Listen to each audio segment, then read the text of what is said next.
primeramente, dar las gracias al público presente por venir a estar aquí la tarde a compartir este espacio con nuestra autora.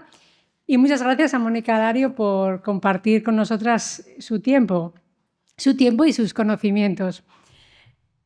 Voy a hacer una breve referencia. Bueno, yo soy Ana Rodríguez García, de la tertulia feminista Les Comadres, y voy a hacer en primer lugar una breve referencia al perfil de nuestra invitada, aunque la mayor parte de las personas aquí asistentes ya la conocéis. Mónica Alario Gavilán es licenciada en Filosofía y ha realizado sus estudios de doctorado en estudios interdisciplinares y de género.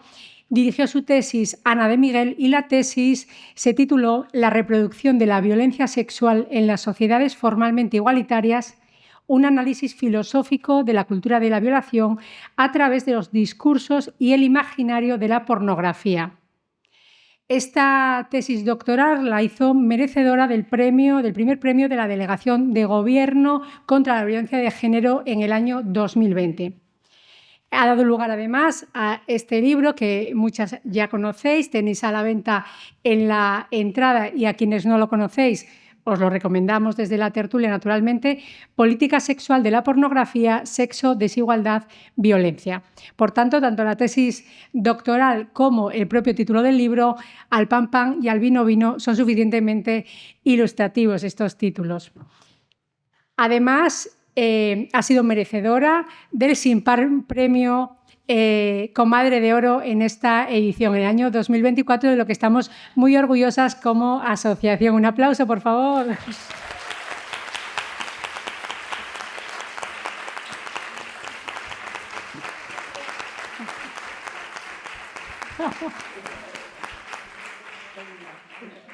Desde la tertulia feminista Les Comadres hemos querido poner en valor y reconocer su aportación en el terreno de una temática ciertamente perturbadora. Es verdad que la violencia sexual y también la pornografía había sido previa y ampliamente tratada por muchas autoras, pero no podemos dejar de valorar la aportación que tiene este estudio sistemático sobre la situación actual de la situación, de lo que a día de hoy no solo representa la pornografía como escuela de violación, sino todo el entramado de conjunto de valores con que impregna el conjunto de la sociedad y de las relaciones humanas, no solo las relaciones sexuales, sino en conjunto las relaciones entre las personas de ambos sexos. Bien, quisiera que previamente, antes de entrar propiamente a hablar de la pornografía y de las distintas aristas que se nos plantea, quisiera que nos hablases un poco de tu propia trayectoria. Sabemos que el feminismo es una teoría política, también es un movimiento político, un movimiento de lucha político, pero además es un modus vivendi. Muchas de las que estamos aquí entendemos que el feminismo cambia nuestras vidas, nos da alas que nos permiten volar y condiciona nuestra manera de estar en el mundo. Quisiera que nos contases un poco cómo llegaste al feminismo hasta el punto de optar por hacer una tesis doctoral con esta temática.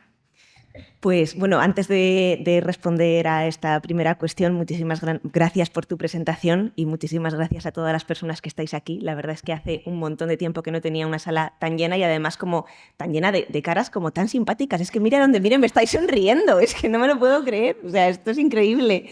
Muchísimas gracias. Es un placer, es un privilegio.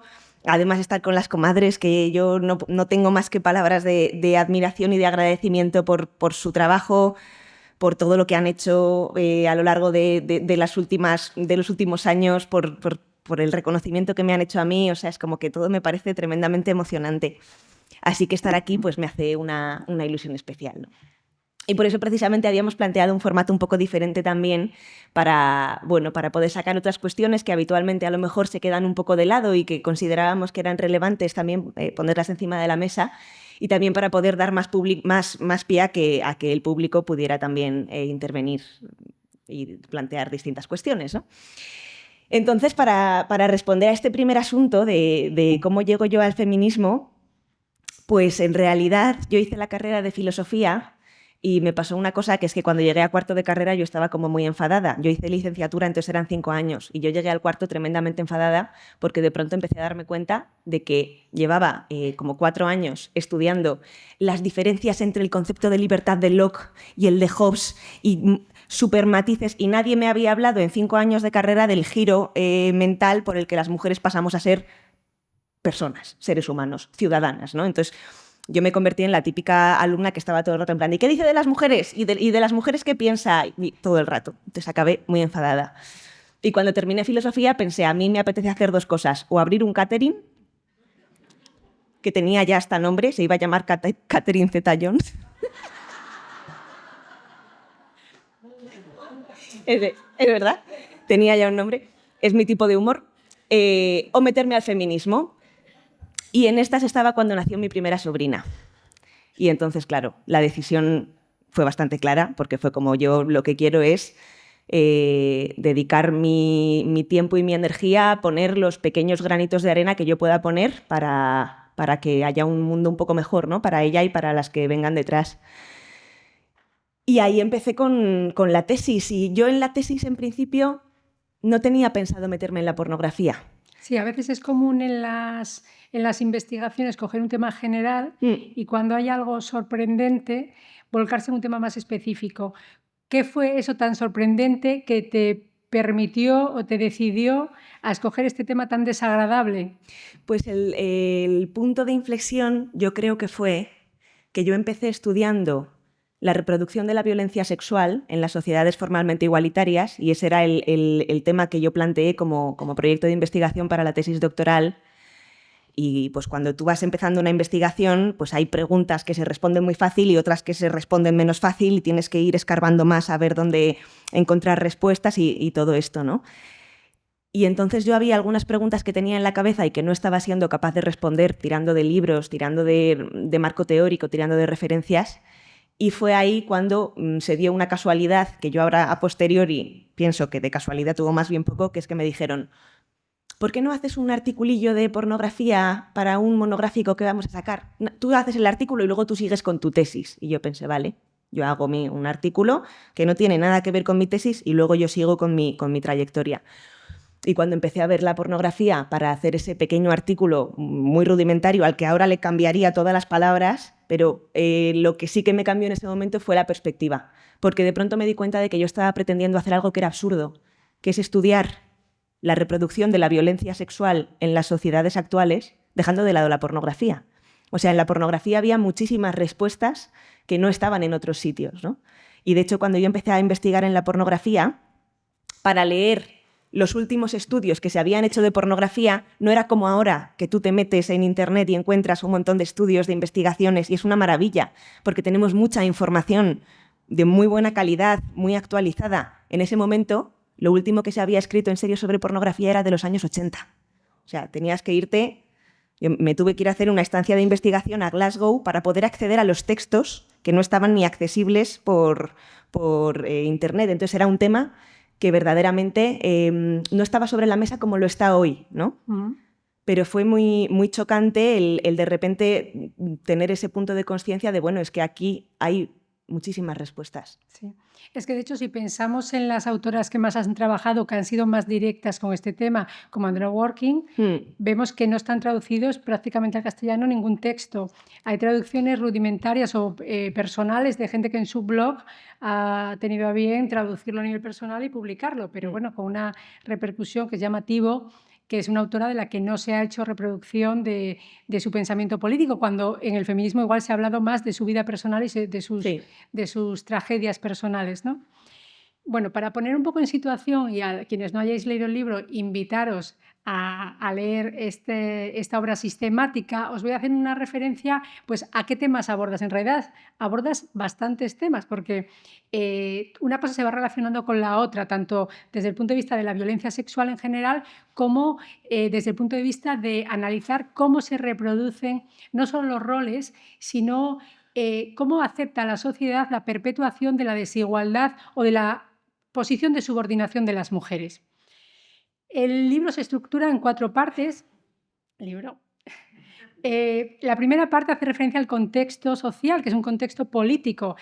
hablando de varias de las cuestiones que después no podemos dejar de tocar, como el neoliberalismo. ¿En qué contexto tiene esta expansión brutal la pornografía y la pornografía con la crudeza con la que se está ahora desarrollando?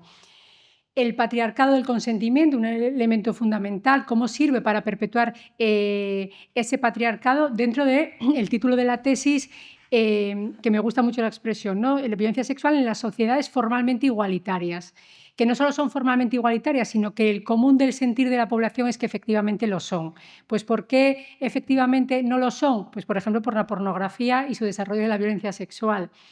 Habla en este primer capítulo también de la socialización del género, un elemento fundamental, cómo se socializa diferente o cómo nos socializamos de manera diferente las mujeres y los varones, la construcción de la sexualidad también diferente entre mujeres y varones y el instituto político de la heterosexualidad. Todo eso son cuestiones que son sumamente relevantes para analizar la desigualdad de las mujeres y su perpetuación, cómo puede ser que se siga manteniendo cuando cada vez las mujeres accedemos a más ámbitos y colaboramos o participamos en la construcción de la realidad desde más esferas.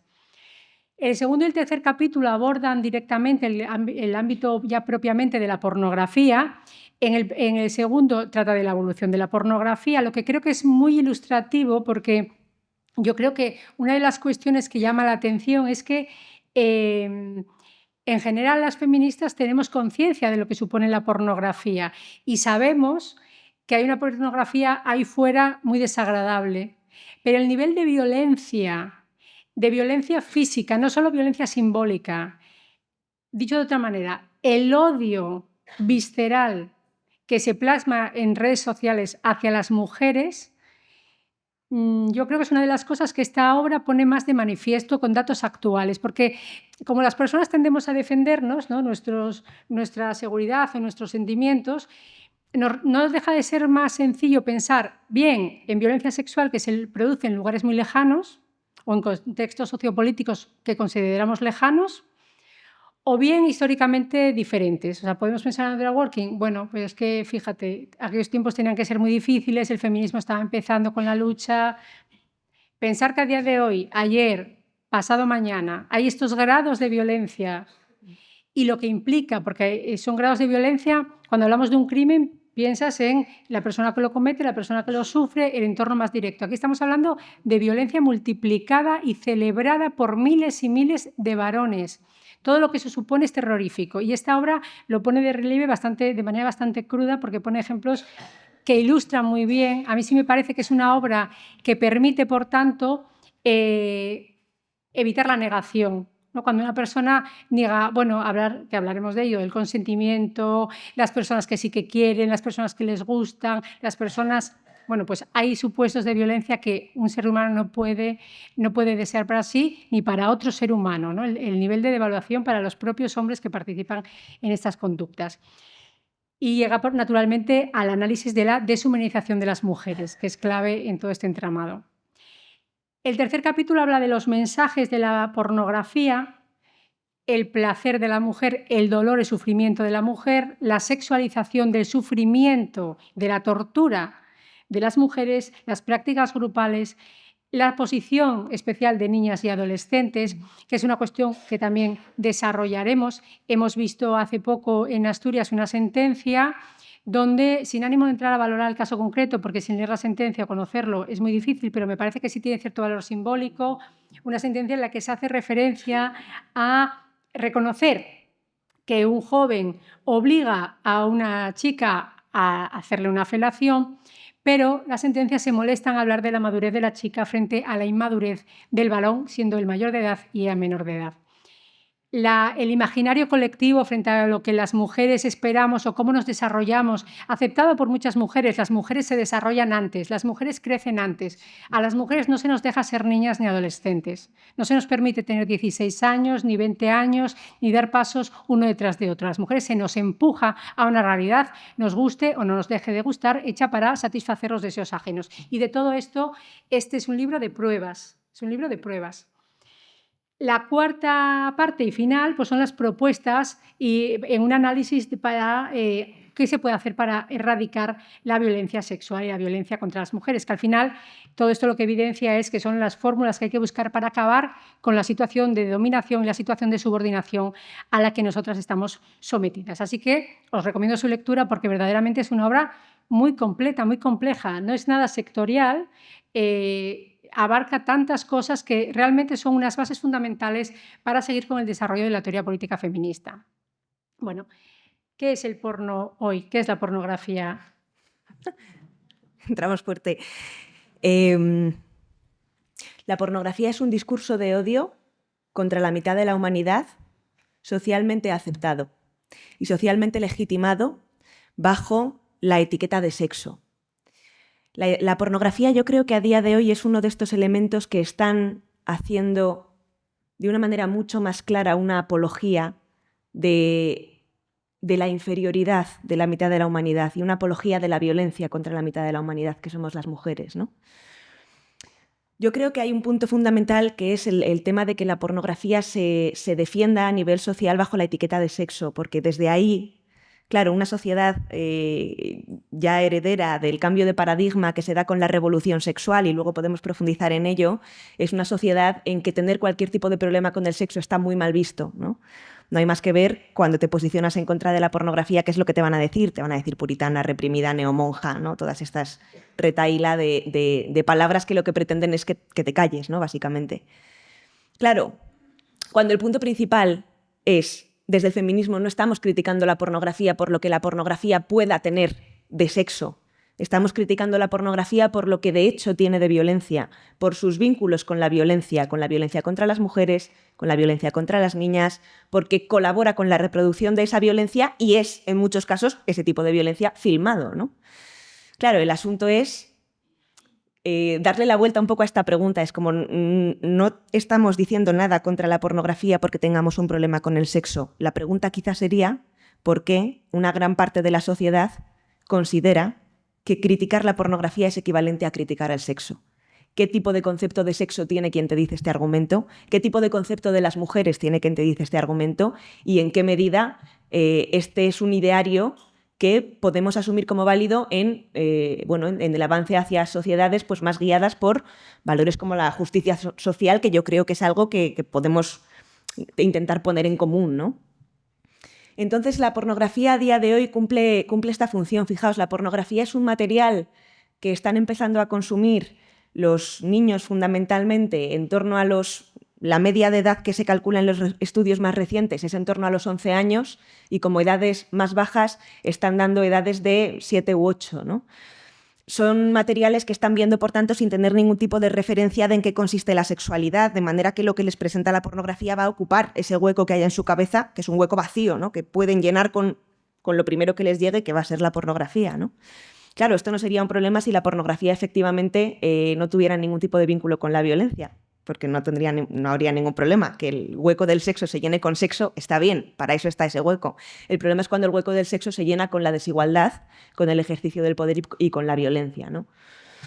Algunas cosas así importantes de la pornografía, yo creo que podríamos dar en concreto dos datos que para mí son fundamentales y que nos permiten también ir entrando un poco más en el terreno. El primero es el relativo al esquema más básico que presenta la pornografía.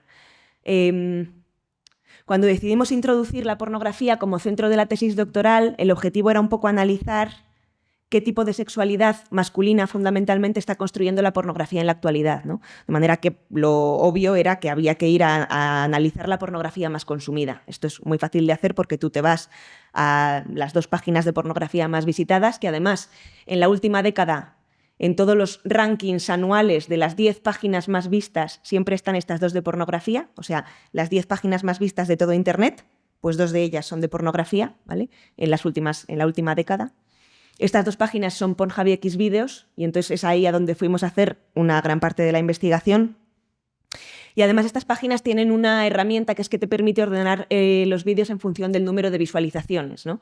De manera que tú puedes, de alguna manera, acceder a la información de cuál es la pornografía más consumida.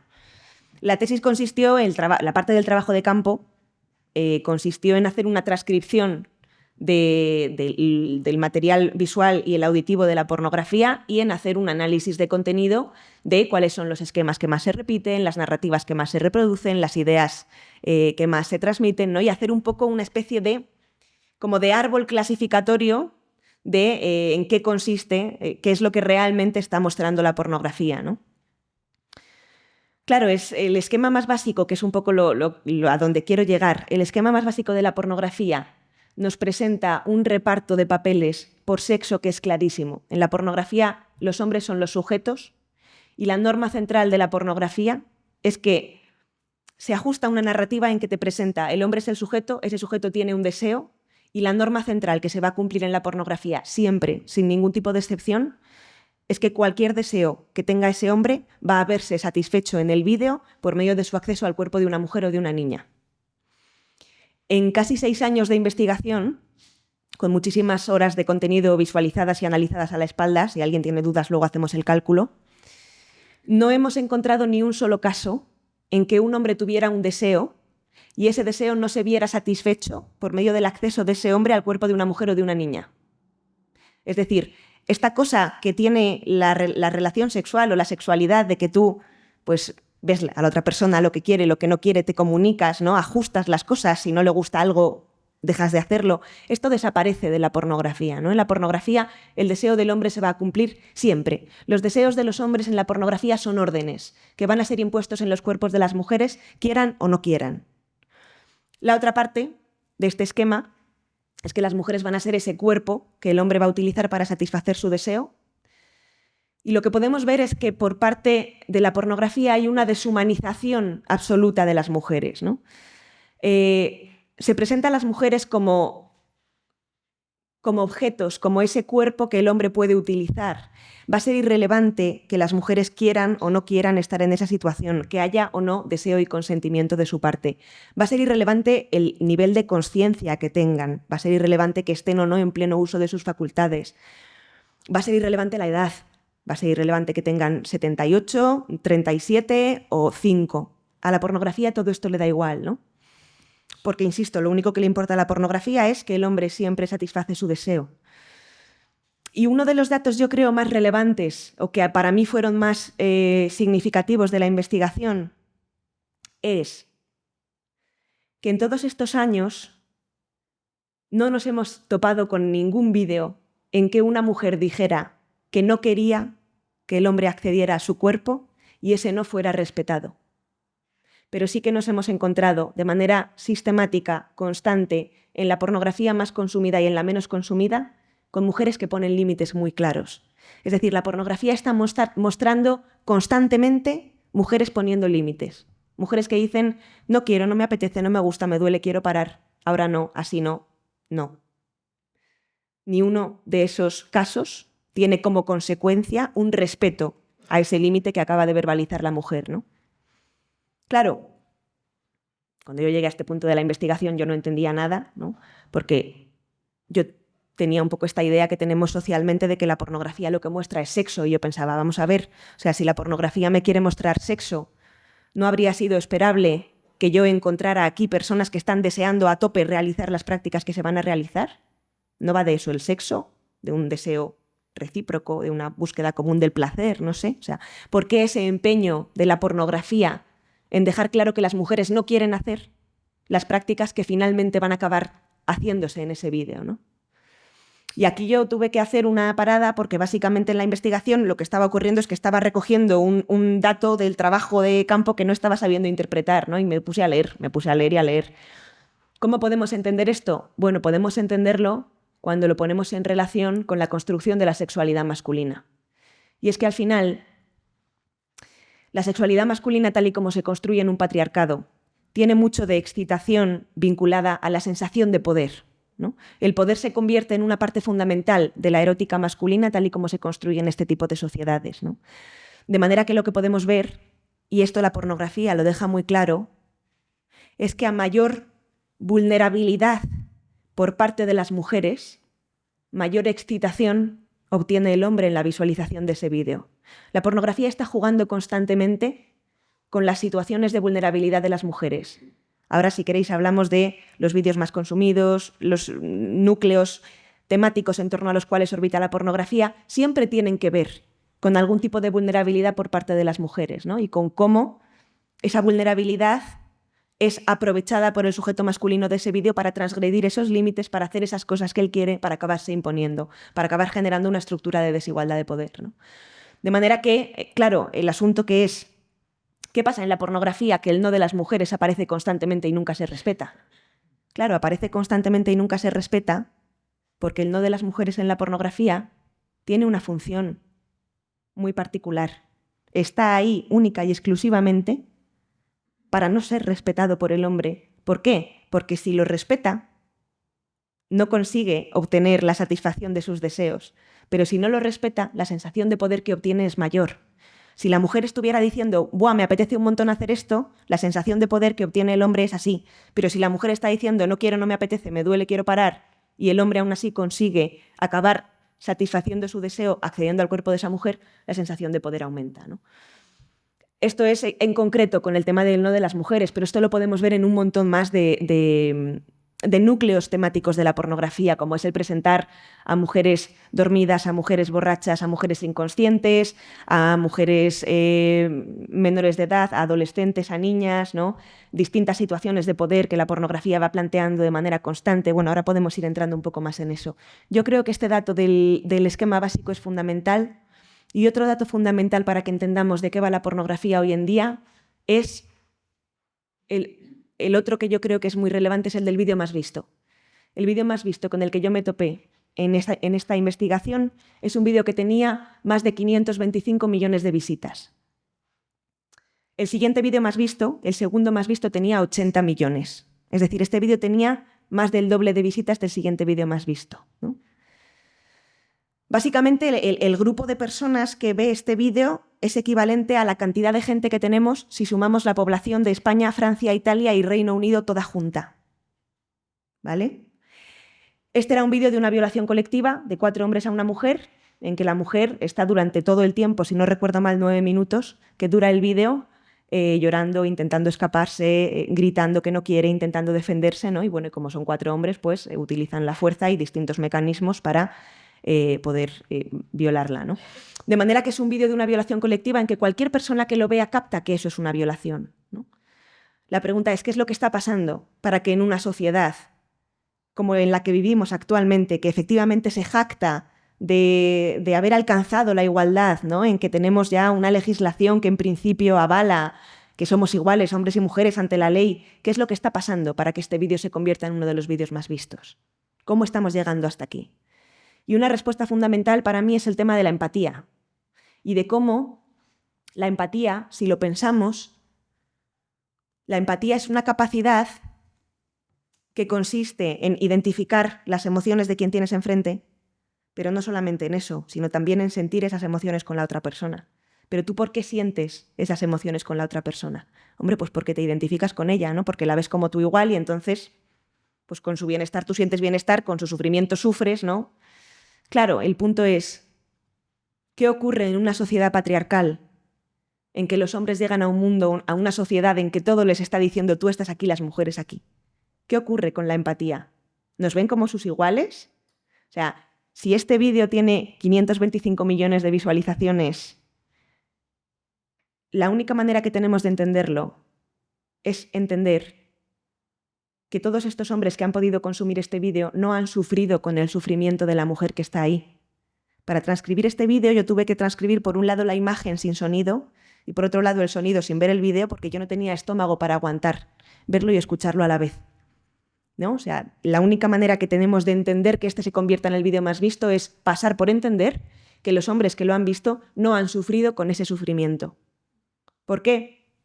Porque vivimos en una sociedad no igualitaria, en una sociedad patriarcal, en que, al ser la empatía una herramienta que se pone en juego a partir de que yo me identifico contigo, los hombres pueden perfectamente no identificarse con las mujeres, ¿no?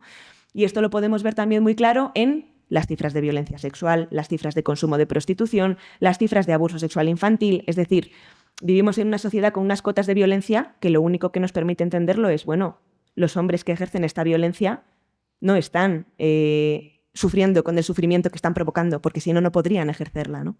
De manera que al final, bueno, pues se confirma esta idea que ya plantearon las feministas en los años 70, que es que la violencia no viene de donde viene la violencia es de la desigualdad, ¿no? O sea, no habría violencia contra las mujeres, no habría violencia patriarcal si no hubiera una desigualdad entre hombres y mujeres, ¿no? Sí. Yo creo que estos son como los dos puntos fundamentales para poder entrar un poco en el tema de la pornografía. Sí, además destaca otra cosa, que está la desigualdad como forma de justificar o de entender, de comprender estos grados de violencia, pero también entender que esa violencia se ejerce para perpetuar esa desigualdad, porque todos esos hombres no violan a sus mascotas, por ejemplo, no tienen una tortuga y le meten la polla por el culo. Quiero decir, estos hombres tienen algún tipo de sentimiento hacia sus perros, sus gatos, su loro, y no les hacen las cosas que son capaces o de hacer a las mujeres o de disfrutar imaginando que lo hacen a las mujeres, ¿no? Entonces, ahí hay un algo más, que es, pasamos a hablar de eso, la importancia de la pornografía como un espacio en que tú, en una sociedad formalmente igualitaria, una sociedad en la que los hombres ya no pueden salir y decir ciertas cosas, hay chistes que ya no se pueden hacer. Hace poco vi en YouTube de Gila, ¿no?, que es recordado no por este vídeo, sino por todas las bromas con la guerra, qué hombre más encantador, un vídeo que es asesiné a mi mujer o algo así. Entonces es pues lo mismo que lo del teléfono de la guerra, pues con esa pachorra, pues esas las tenía que haber asesinado primero, no sé cuánto. Bueno, esos chistes ya no se pueden hacer en la televisión, hay cosas que ya no se pueden decir, hay cosas que se pueden decir en un bar. Si estás en una posición, los hombres están en una posición de ser mayoría, o sea, si hay unos hombres en una mesa y una sola chica de camarera, bueno, pero en un conjunto así, que haya más variedad de personas, los hombres ya no hacen comentarios alegremente sobre por qué hacen uso de la prostitución ni hablan de ciertas cosas, ¿no? Pueden entre sí, ¿no? Como los grupos de WhatsApp de los violadores sevillanos de San Fermín, que hablaban de violación, no estaban equivocados sobre que lo que hacían era violación, ellos usaban el término violación, luego todos quieren violar, apuntaros por orden, que si no luego todos queréis violar. Bueno, entonces hay un algo más, y ese algo más es perpetuar un espacio donde los hombres realmente puedan decir yo sigo siendo el rey de la jungla, a ver si van a venir estas.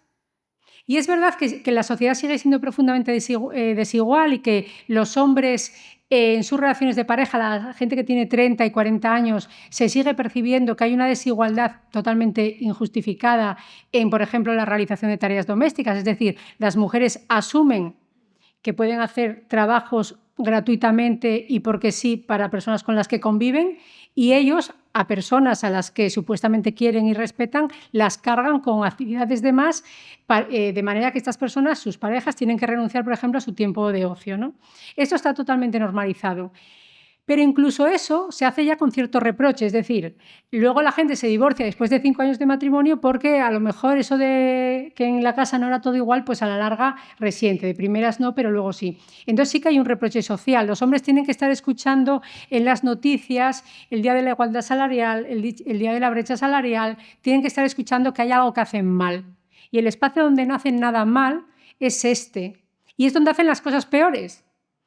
El otro día vino a Gijón a recibir un premio, el premio Rosario de Acuña, Herminia Luque. Os recomiendo también el libro Corre Atalanta, porque hace un planteamiento que a mí, bueno, efectivamente, yo no había pensado que ella se manifiesta en contra del deporte y dice, es un reducto donde los hombres pueden seguir siendo superiores. O sea, claro, parte del esquema del fútbol, pero lo extrapola a más actividades deportivas diciendo que son actividades segregadas, donde además ha generado un diseño y una evolución de esas prácticas deportivas y de computación de puntos, por ejemplo, de qué méritos dan la victoria, que son netamente masculinos, ¿no?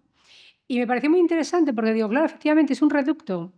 Igual que esto es un reducto, que claro, es un reducto que ha abierto sus puertas a través de las redes sociales. Es decir, la tecnología ha permitido que esto llegue, porque claro, 500.000 de personas aplaudiendo la tortura, y luego como sociedad, yo digo, nosotras por una parte estamos como en la inopia, porque las mujeres, yo creo que si pensamos en un vídeo de pornografía hasta que Mónica Alario empezó a tener cierta relevancia, pues era que tú te imaginabas como una historia, bueno, que habría algo más crudo por ahí, que venderían un videoclub en la parte de atrás, pero que era una cosa como de historias de dos van por un bosque, a ella se le cae no sé qué, algo así, ¿no? Esa es la idea que nosotras tenemos de la pornografía, una cosa como, no la tortura.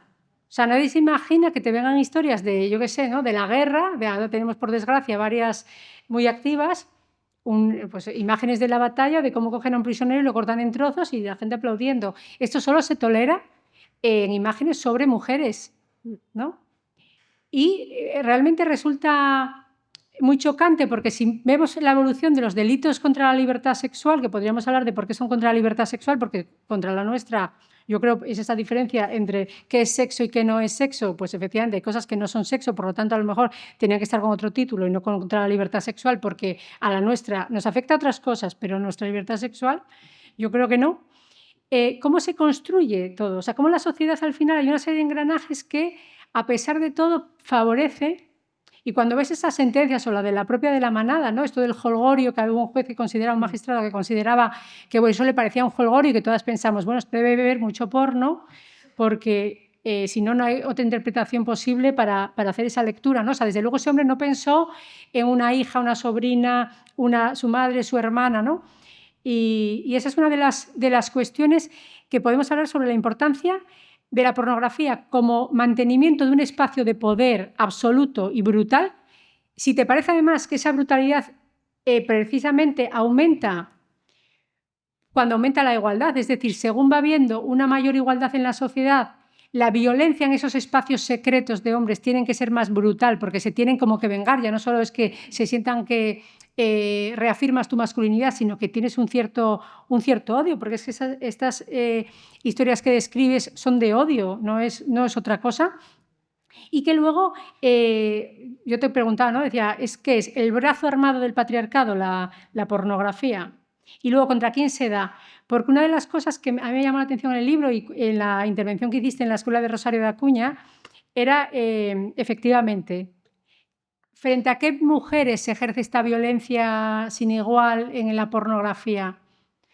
No es frente a una supuesta amante que te vayas a encontrar, una desconocida, a la que podrías decir hago daño porque no la conozco. No es solamente una pareja, una novia, una esposa.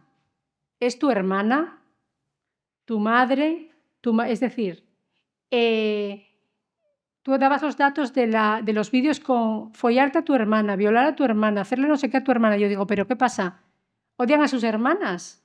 O sea, nos odian de esa manera realmente, ¿no? Entonces, quería que comentases un poco eso, ¿no? El instrumento de la pornografía como reacción, la reacción del patriarcado más brutal. Hay muchos temas, yo creo, que sacar de esta reflexión. Yo creo que lo primero que tenemos que entender es cómo se construye la masculinidad, ¿no? Que es una cosa que en estas sociedades también se tiende a no entender porque también compensa para poder perpetuar la desigualdad de poder, ¿no?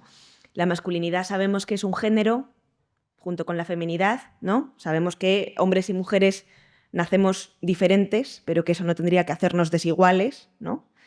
¿Qué es lo que hace que hombres y mujeres acabemos siendo desiguales y no solo diferentes? Los géneros, la feminidad, que nos sitúa a las mujeres aquí, la masculinidad, que sitúa a los hombres aquí, ¿no?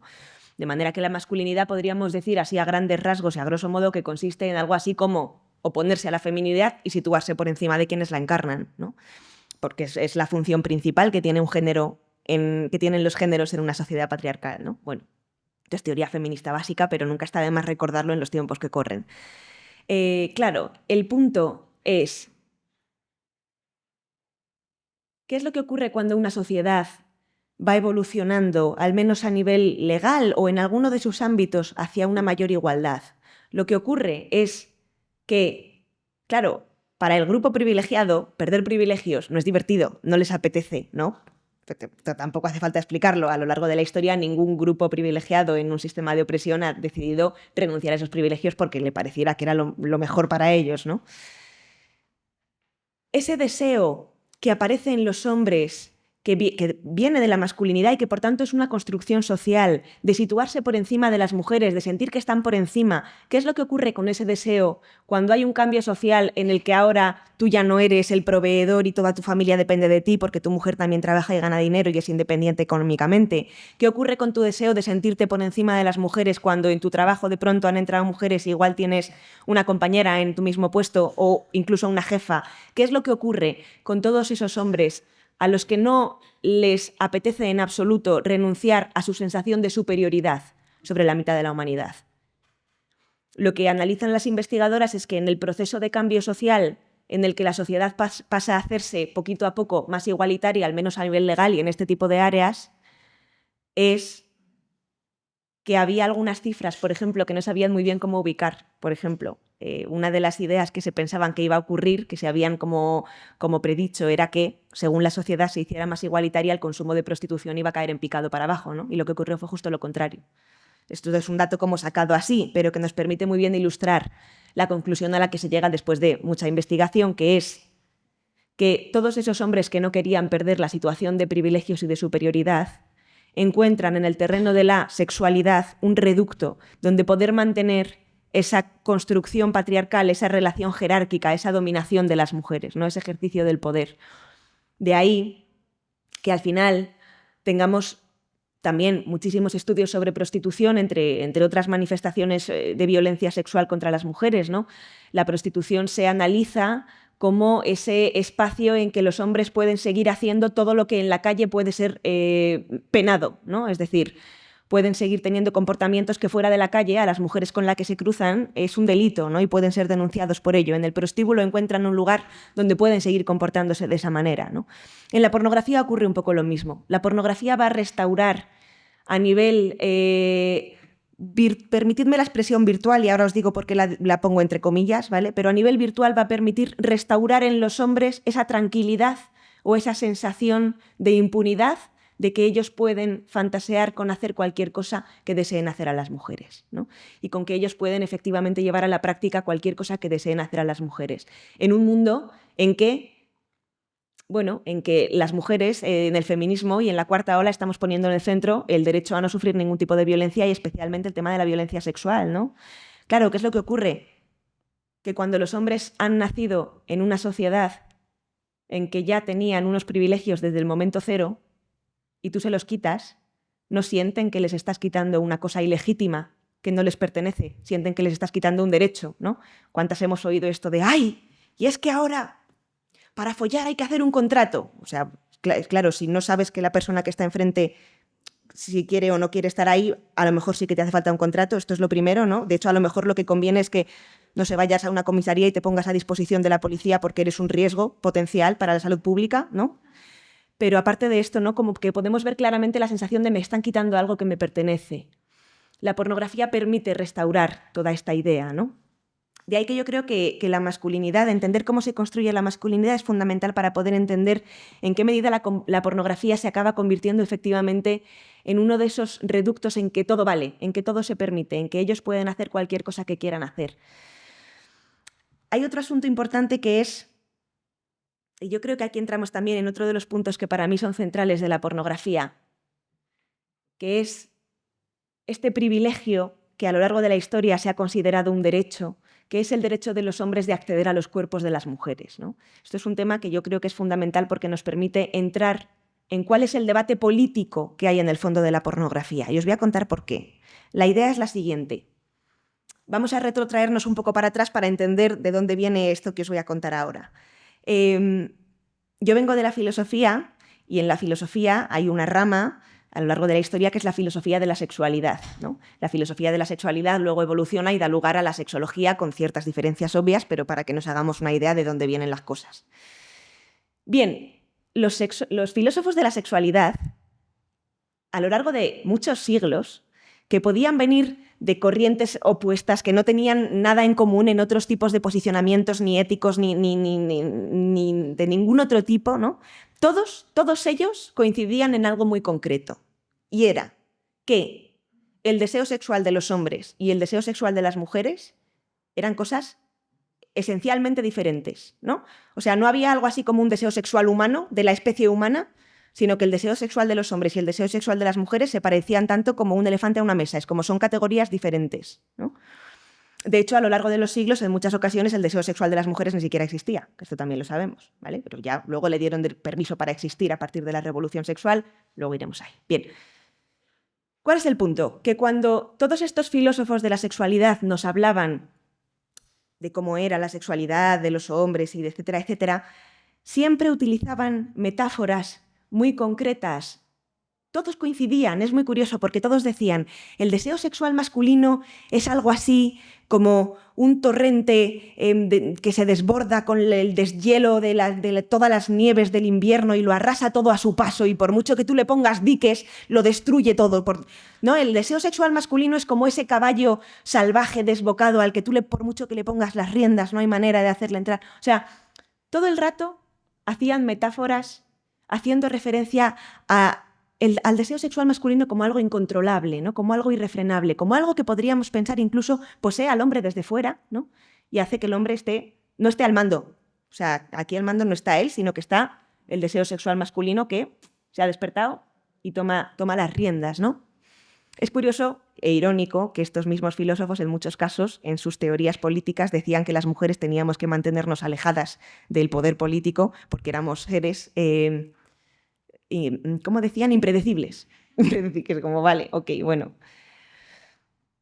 En la sexualidad masculina les cuadraba. Y el punto de todo esto es que lo que nos han venido contando y la idea que la sexología actual en muchos terrenos fuera del feminismo ha heredado es que los deseos sexuales de los hombres no son deseos, sino que son necesidades. Cuando tú me presentas el deseo sexual masculino como algo incontrolable, como algo que posee al hombre desde fuera, a mí me suena más bien a la necesidad de comer. Es como si yo me voy a morir de hambre, claro que hago cualquier cosa que esté en mi mano por conseguir alimentarme, ¿no? Por eso es importante diferenciar deseos de necesidades. Y yo creo que si lo llevamos al terreno de la comida se entiende muy bien. Porque yo puedo tener muchísimas ganas de comer fresas, que esto a mí me pasa muy habitualmente, tengo un deseo inmenso de comer fresas, pero ocurre una cosa, que es que si estoy en septiembre, no hay fresas. ¿Y qué es lo que ocurre? Pues que yo tengo que gestionar mi frustración como una persona adulta, seguir adelante con mi vida y puedo comer otra cosa, ¿no? Entonces es un deseo, no lo satisfago, no pasa nada. Pero una necesidad tengo que poder satisfacerla sí o sí, ¿no?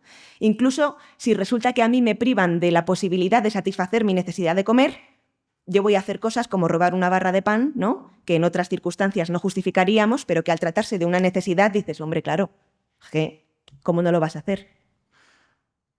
Llevémonos esto al terreno de la sexualidad y trasladémonos a las consecuencias que tiene que nos hayan vendido el deseo sexual masculino como una necesidad y no como un deseo. Lo primero que ocurre con esta idea es que arrebata a los hombres la responsabilidad de lo que hagan cuando tienen ese deseo. De manera que todavía en los casos de violencia sexual que nos encontramos, que se dirige la mirada a la mujer, ¿no? O sea, qué llevaba puesto, cómo respiró, qué había bebido, cómo hablaba con él, a qué hora estaba en el espacio público, no sé a qué hizo ella para despertar ese deseo irrefrenable que hizo que él no se pudiera controlar, ¿no? Pero esta idea tiene otra consecuencia, que es que si verdaderamente como sociedad asumimos que los deseos sexuales de los hombres son necesidades, de aquí se deriva que los hombres tienen derecho, en el sentido fuerte del término, a satisfacer sus deseos sexuales, ¿no? Y que incluso un Estado de Derecho debe garantizarles la posibilidad de satisfacer esas necesidades. Ojo que esta idea socialmente aceptada tiene una trampa, porque hay una parte que se piensa pero no se dice. Y ahí es donde entra el problema, porque no solamente socialmente se nos cuenta que los hombres tienen derecho a satisfacer sus deseos sexuales, sino que se nos cuenta que tienen derecho a hacerlo accediendo para ello a los cuerpos de las mujeres. Y es aquí donde entran en juego, donde podemos empezar a vislumbrar ya cuál es el debate político que hay en el fondo de la pornografía. Yo esto lo he entendido hace poco, y llevo muchos años ya después de haber escrito la tesis, el libro y todo, ¿no? Y ahora empiezo como a vislumbrarlo con claridad. El punto es, esta idea de que los hombres tienen derecho a acceder a los cuerpos de las mujeres para satisfacer sus necesidades sexuales se ha utilizado a lo largo de la historia desde distintos sectores sociales para justificar la violencia sexual y el consumo de prostitución, incluso ya que estamos las dos de una, ¿no? Porque te encuentras este argumento que es algo así como, lo habréis oído, no es que si abolimos la prostitución habrá más violencia sexual. ¿Os suena esta idea? Es como, bueno, más violencia sexual contra las mujeres no prostituidas, porque parece que la que ocurre ahí dentro no cuenta como violencia, ¿vale? Vamos a aceptar aquí pulpo, no sé. Pero la idea es, ¿qué es lo que te están diciendo? Lo que te están diciendo es que cuando un hombre tenga un deseo sexual, si tú quitas la prostitución de la sociedad, como no podrá satisfacerlo prostituyendo a mujeres, no le va a quedar otra que violarnos al resto, ¿no? De manera que la opción de las fresas, del sigues adelante con tu vida, gestionas tu frustración como un ser humano adulto, desaparece del mapa, ¿no? Al final esta idea se está basando en una premisa que es errónea, que es que estos deseos no son tal cosa, sino que son necesidades, ¿no? Y el debate que yo creo que tenemos en el centro de la pornografía, fijaos, y que ya con las cosas que hemos hablado ya podéis ver también con claridad vosotras y vosotros, que es el siguiente. En la pornografía podemos ver cómo hay una puja por un derecho y un derecho. Por un lado, tenemos la idea de que los hombres tienen derecho a acceder a los cuerpos de las mujeres para satisfacer sus deseos sexuales, y por otro lado tenemos la idea de que las mujeres somos seres humanos con derechos humanos y, por tanto, con derecho a no sufrir ningún tipo de violencia. Y, por tanto, con otro derecho, que es el derecho a la autonomía corporal, ¿no? Que es yo tengo que poder poner límites que sean respetados en lo relativo al acceso de otros a mi cuerpo, ¿no? Por un lado, el derecho de las mujeres a poner límites que se respeten. Por otro lado, el derecho de los hombres a acceder a los cuerpos de las mujeres. ¿Se ve cómo estos dos derechos, un derecho y un derecho, son incompatibles? ¿Cómo tú como sociedad no puedes afirmar a la vez que los hombres tienen derecho a acceder a los cuerpos de las mujeres y que las mujeres tienen derecho a poner límites y, por tanto, a no sufrir violencia? ¿Sí? Clarísimo, vale. Esto es lo que está en juego en el terreno de la pornografía. Y la pornografía tiene una propuesta política muy clara. En el esquema más básico ya te lo está diciendo. ¿Qué hace la pornografía? Plantearte constantemente mujeres que dicen que no y todo el rato ese no se respeta. O sea, la pornografía te dice muy claramente cuál es el que va a restaurar como derecho, ¿no? Toda esta idea me vale para contar también un poco en qué medida la pornografía es efectivamente un reducto donde mantener privilegios que como sociedad estamos empezando a decir, perdona, no, es que las mujeres tenemos derecho a que no nos toquen si no queremos, ¿no? De manera que esto, y es curioso cuando tú lees investigaciones que tienen entrevistas a hombres, hay un libro que desde la primera autora que hablo del término pornificación, que es Pamela Paul, en el año 2006, que ella hace muchas entrevistas a hombres, ¿no? Y les pregunta cómo se sienten ante los avances en los derechos de las mujeres y un poco ante el hecho de que las mujeres puedan decir que no, etcétera, etcétera. Y dicen que efectivamente, o sea, se sienten tremendamente amenazados, tremendamente cohibidos, se sienten fatal porque ahora las mujeres pues tienen el poder de decirles que no y ellos se sienten fatal, ¿no? Y entonces dices, claro, en la pornografía estás muy tranquilo porque las mujeres te pueden decir que no, pero da igual, da completamente igual que te digan que no. Tú vas a poder mantener tu derecho a acceder a sus cuerpos, ¿no? Tu derecho. Esto lo encontramos también en los discursos de los hombres que consumen prostitución. Uno de los discursos que más se repite en las investigaciones más recientes son los hombres que te dicen, bueno, es que si yo salgo una noche e intento ligar con una mujer, puedo estirarme toda la noche hablando con ella y al final no conseguir nada, ¿no? Fijaos ya la idea de fondo que es, me relaciono con una mujer única y exclusivamente para ver si luego puedo acceder sexualmente a su cuerpo, ¿no? Y en cambio, cuando voy a los espacios de consumo de prostitución, tengo el éxito asegurado, ¿no? La pornografía, insisto, en este sentido también funciona como ese espacio que permite a los hombres calmar esta terrible ansiedad, permítaseme la ironía, ¿no? del hecho de que las mujeres podamos poner límites, cosa que antes no estaba en el terreno de juego de la misma manera que ahora, ¿no?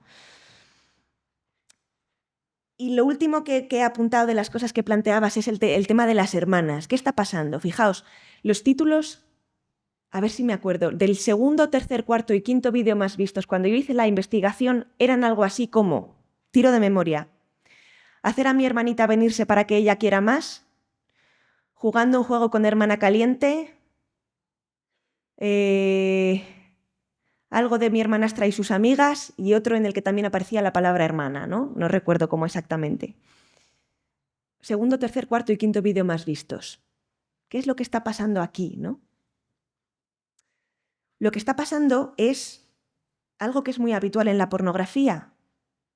La pornografía esto todavía no lo hemos dicho, es una de las industrias que más dinero mueven a nivel mundial, ¿no? Pornografía y prostitución forman parte del sistema prostitucional, de la industria de la explotación sexual de las mujeres y de las niñas, y es, junto con el tráfico de armas y de drogas, si no recuerdo mal, una de las 3 industrias que más dinero mueven, ¿no?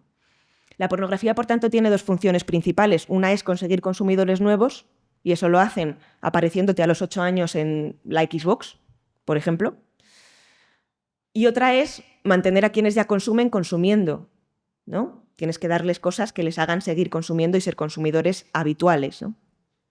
¿Cómo hacen esto segundo? Fijaos, las investigaciones de los años 80 decían algo así como que los hombres tenían la necesidad, o el deseo más bien, de buscar contenidos cada vez más extremos. Y yo cuando leía esto en las investigaciones decía, más extremos. ¿A qué se refiere más extremos, no? ¿Qué quiere decir más extremos? Más extremos, ¿a qué hace referencia? Yo podría subirle el volumen del sexo a la pornografía. ¿Puedo desnudar más a la gente que ya está desnuda? ¿Puedo hacerte un primer plano más cercano de una penetración vaginal o anal? No, porque ya hablamos de nivel celular, ¿no? O sea, quiero decir, una vez tú no puedes subir el volumen al factor, insisto que no estoy muy de acuerdo con lo que estoy diciendo, pero a nivel pedagógico creo que tiene sentido, ¿no? Al factor del sexo, lo único a lo que le puedes subir el volumen para hacerlo más extremo es al factor de la violencia y al factor del ejercicio del poder. Esto lo podemos ver muy claro cuando en los años 70, que es la edad de oro de la pornografía, ha pasado así a la historia, ¿no? La edad de oro de la pornografía es la década de los 70, es cuando aparece la pornografía ya vinculada a una industria capitalista, las primeras revistas tipo Playboy, Penthouse, Hustler, ¿no? Que probablemente os suenen, sobre todo Playboy. Y ahí se podían ver las cosas de manera muy clara porque hablábamos de algo material, hablábamos de ejemplares de revistas. Y podemos ver, por ejemplo, un factor muy concreto que es que las revistas venían mostrando pues, sus tiras cómicas, sus fotografías, sus historias, y había ciertas prácticas que aparecían con cierta normalidad, penetraciones bucales, penetraciones vaginales, y de repente hay una revista que saca un número en que aparece la primera representación, o sea, la primera fotografía de una práctica de sexo anal. ¿Qué es lo que ocurre con ese número?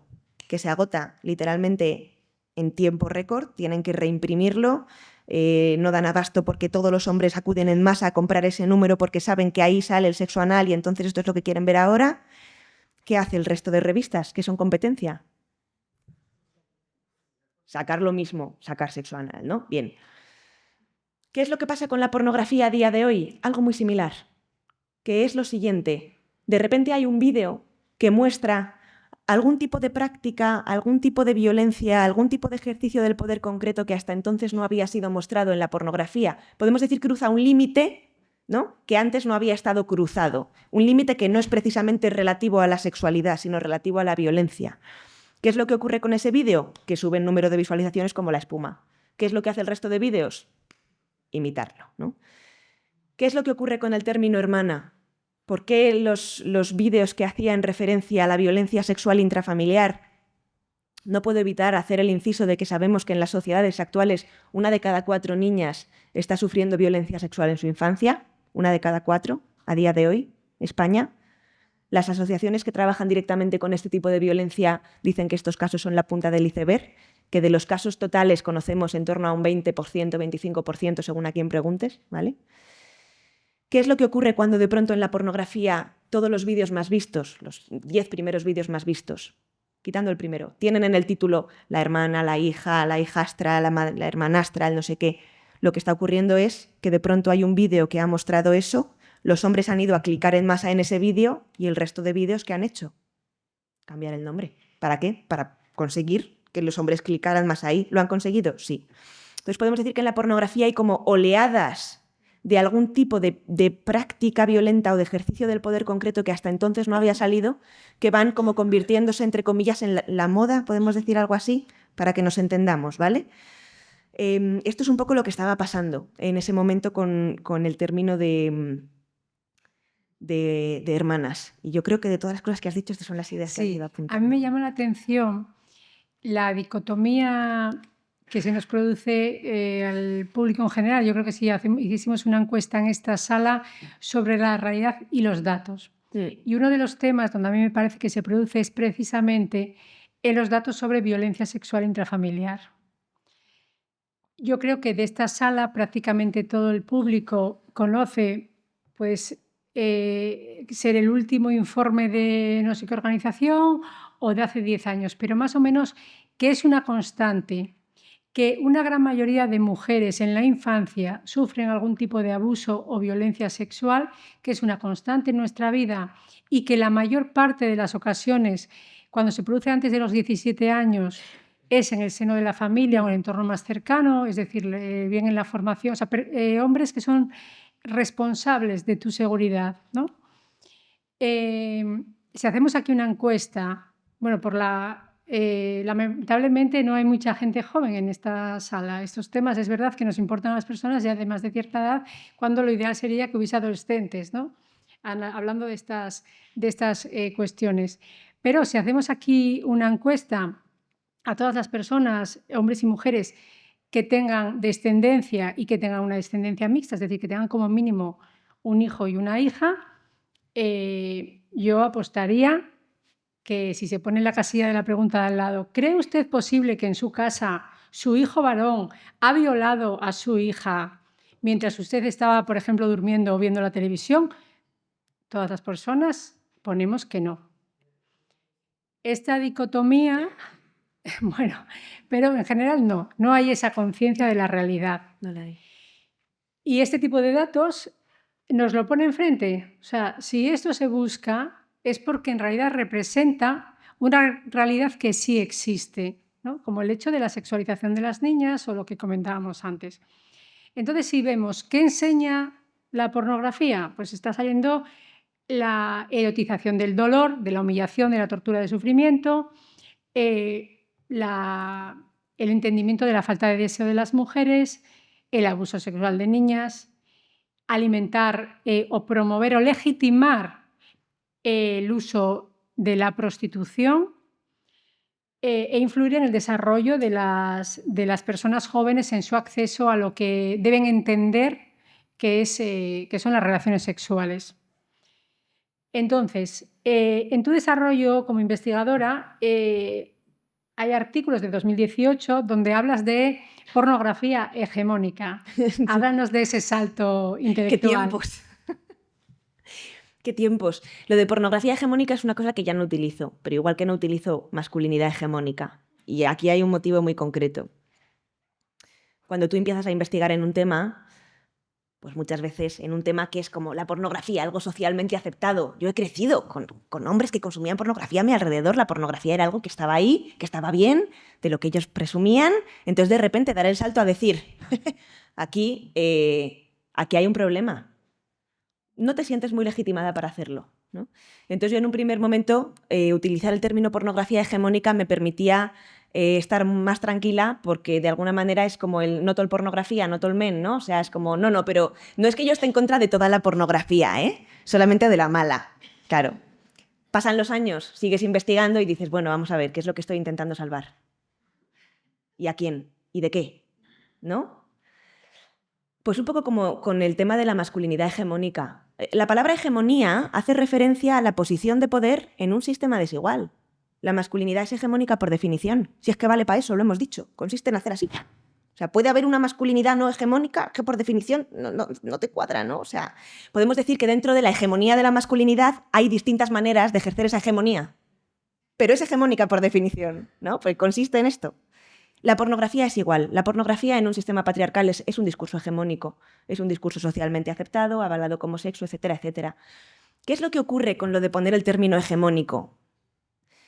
Lo que ocurre es...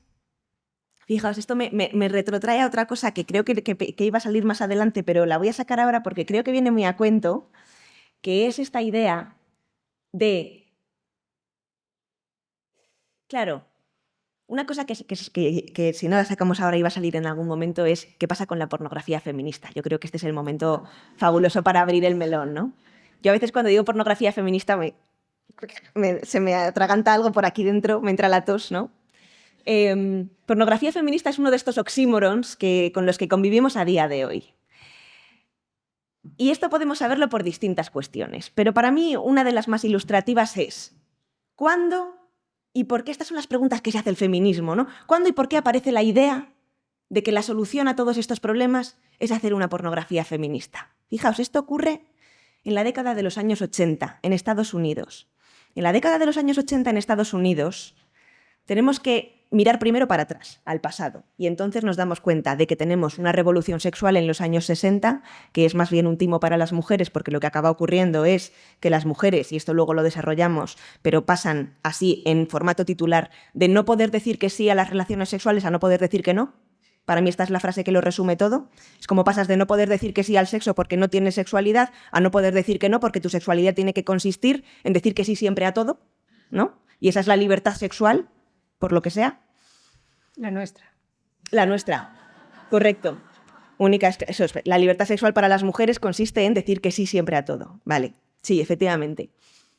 Esto ocurre en la década de los 60, en la década de los 70, también producto de esta revolución sexual, aparece la pornografía, y tenemos también a las feministas radicales haciendo lo suyo, ¿no? Que es generar una conciencia social brutal y un análisis que va a la raíz de dónde está el problema de la pornografía. Hablamos, fijaos, de pornografía en revistas, ¿no? Que muchas veces dicen, qué buenos tiempos cuando la pornografía era en revistas y no sé, violaciones grupales, torturas, violaciones a niñas. Y las feministas de los años 70 ya decían, ojo, que aquí tenemos un problema, porque aquí se está cosificando y deshumanizando a las mujeres. En la pornografía de los años 70, en Playboy, ¿no? Y decían, ojo, que esto es muy importante, porque cosificar a un ser humano implica quitarles ciertos derechos y después de que tú le has arrebatado ciertos derechos puedes hacer otras cosas que si tuviera derechos no podrías hacerle, ¿no? Esto, desgraciadamente, no aprendemos de la historia y lo seguimos viendo a día de hoy. ¿Qué es lo que hace cualquier grupo humano cuando quiere masacrar, exterminar, torturar a otro grupo humano? ¿Qué es lo primero que hace? Decirte, no son seres humanos como tú. Y una vez te han dicho, no son seres humanos como tú, puede hacerles cosas que antes de haber dicho eso no podría haberles hecho. Bien, las feministas radicales en los años 70 ya vieron que la pornografía estaba dando este paso. Efectivamente, ¿no? Que muchas veces me dicen, ¿no tendrás nada en contra de la pornografía de los 70? Digo, espérate, vamos a ir ahí. Bien, los 60, los 70, las feministas creando una conciencia social con respecto a la pornografía, poniendo el debate en el centro de la sociedad, saliendo en medios en prime time para hablar de que la pornografía era un problema, o sea, una cosa brutal. Es curioso que esta historia no esté traducida, ¿no? O sea, quiero decir que para poder acceder a los textos que te cuentan esto tengas que irte a otro país a hacer una instancia de investigación y leerlos en inglés, si tienes la suerte de que has aprendido suficiente inglés en tu vida, ¿no? Y es ahí en los años 80 cuando desde dentro de la propia industria de la pornografía a alguien se le ocurre decir que la solución es hacer una pornografía feminista. Justo en este momento histórico, ¿no? En que las feministas están ganando grandísimos pasos con respecto al asunto de la pornografía, ¿no? Claro, si te paras a pensarlo, te das cuenta de que este argumento tiene sus fallos, ¿no? Porque lo que decían es, bueno, ya está, la solución es hacer un porno feminista. Claro, pero si lo pensamos con un poco de detenimiento, las feministas no estaban ni estamos criticando la pornografía porque haya poca variedad. De manera, claro, es que esto te tienes que parar a pensarlo, de manera que decir hacemos otro tipo de pornografía no arregla el problema que estamos señalando. Es como usted puede hacer lo que usted quiera. Luego hablaremos de si es posible o no una pornografía feminista. Pero de lo que estamos hablando aquí es de que la pornografía tiene vínculos directos con la violencia contra las mujeres y contra las niñas y que precisamente esta es la pornografía que los hombres quieren consumir debido a una construcción de la masculinidad que les hace excitarse con la sensación de poder. Véase, un problema estructural que no se arregla porque usted haga un tipo de pornografía en que le meta mejor iluminación y un poquito de historia previa. Si me lo permitís. Que es un poco las diferencias fundamentales, ¿no? ¿Qué es lo que ocurre con esta idea de la solución es hacer una pornografía feminista? Que crea un espacio muy cómodo para estar. Y sobre todo para estar si eras un hombre de izquierdas en los años 80. No, es verdad. Y también a día de hoy, ¿eh? ¿Y por qué es un lugar muy cómodo para estar? Fijaos, yo creo que con la prostitución lo podemos ver muy claro. Una de los giros argumentales me resisto a llamarlo magistral, pero que desde luego han tenido muchísimos adeptos y siguen teniéndolo a día de hoy, en la legitimación de la prostitución, es decir, que hay una prostitución buena y una prostitución mala, ¿no? De manera que la prostitución buena es la libremente elegida, la mala es la trata de mujeres con fines de explotación sexual, ¿no? Cuando tú te vas luego a terreno, te das cuenta de que esta separación en realidad es ficticia, porque yo por ejemplo estuve en una investigación en las Islas Baleares sobre prostitución en que nos entrevistamos con más de 300 mujeres. Para cumplir los criterios legales de trata de mujeres con fines de explotación sexual, creo que había 2, y de las otras 300, 298 te decían que no querían estar ahí bajo ningún concepto. Estas son las que eligen la prostitución libremente, porque no son víctimas de trata, ¿no? Es decir, que esta separación en la realidad no existe, es ficticia, ¿no? Vale. Ahora, que yo te cuente a ti, varón, que has nacido en un momento un poco convulso en que te están diciendo que no puedes acceder a todos los cuerpos de las mujeres que quieras, ¿no? Y hacer todo lo que te apetezca, que yo te cuente que hay una prostitución buena y una mala, cuando tú además tienes la idea de que eres un tío preocupado por la justicia social, por los derechos humanos y demás, mola un montón porque te genera un lugar muy cómodo para estar, porque puedes decir, estoy en contra de la prostitución mala, obviamente, ¿quién no lo iba a estar, no? Pero muy a favor de la prostitución libremente elegida. Bien. Con el tema de la pornografía ocurre un poco lo mismo. Fijaos, yo en estos 6 años de investigación y en los que han pasado después, que han sido 4 más, o sea, en los últimos 10 años, a mí me falta tener un hombre delante en petit comité para preguntarle si consume pornografía y qué pornografía consume, ¿no? Y en concreto, cuando hacía la investigación, que yo tenía muchos amigos en aquel entonces, sí, es verdad, los tenía. Me queda uno. Hay uno que sale aquí, el que sale aquí, el que sale... Jorge, sí, correcto. Bien, me queda una unidad de amigo. Bueno, yo tenía muchos amigos, ¿vale? Entonces, o sea, y además no te falta porque te vale con decirle a un tío que estás haciendo una investigación de pornografía para que te diga la tremenda frase de uy, te podría contar una de cosas que dices tú. Pues cuéntamelas, claro, cuéntamelas. Para eso estamos, ¿no? A mí lo que más me interesaba preguntarles era, fijaos, ¿qué tienes que encontrarte en un vídeo para que en lugar de pensar, genial, este me lo veo, digas, se han pasado, doy para atrás y busco otro? O sea, ¿qué tiene que aparecer, qué tienes que ver o escuchar en la pantalla para que en lugar de poder decir esto es material masturbatorio, me excito, digas, ostras, voy a buscarme otra cosa? O sea, ¿dónde está tu umbral? No se lo decía con estas palabras, pero ¿dónde está tu umbral de tolerancia a la violencia? ¿Qué tiene que aparecer en pantalla para que tú digas se han pasado de la línea, ¿no? ¿De dónde está tu línea en realidad? Me contaban muchas cosas de dudoso valor, no solo moral, sino legal, ¿no? O sea, quiero decir, y te las cuentan. Te das cuenta porque se amparan en que todo esto es ficción, luego hablamos también de esta que es importante. Ningún hombre jamás en estos últimos 10 años ha reconocido consumir pornografía de la mala. Ninguno, nunca. O sea, este vídeo de una violación colectiva que te tiene 525 millones de visitas, no lo ha visto nadie. Nadie.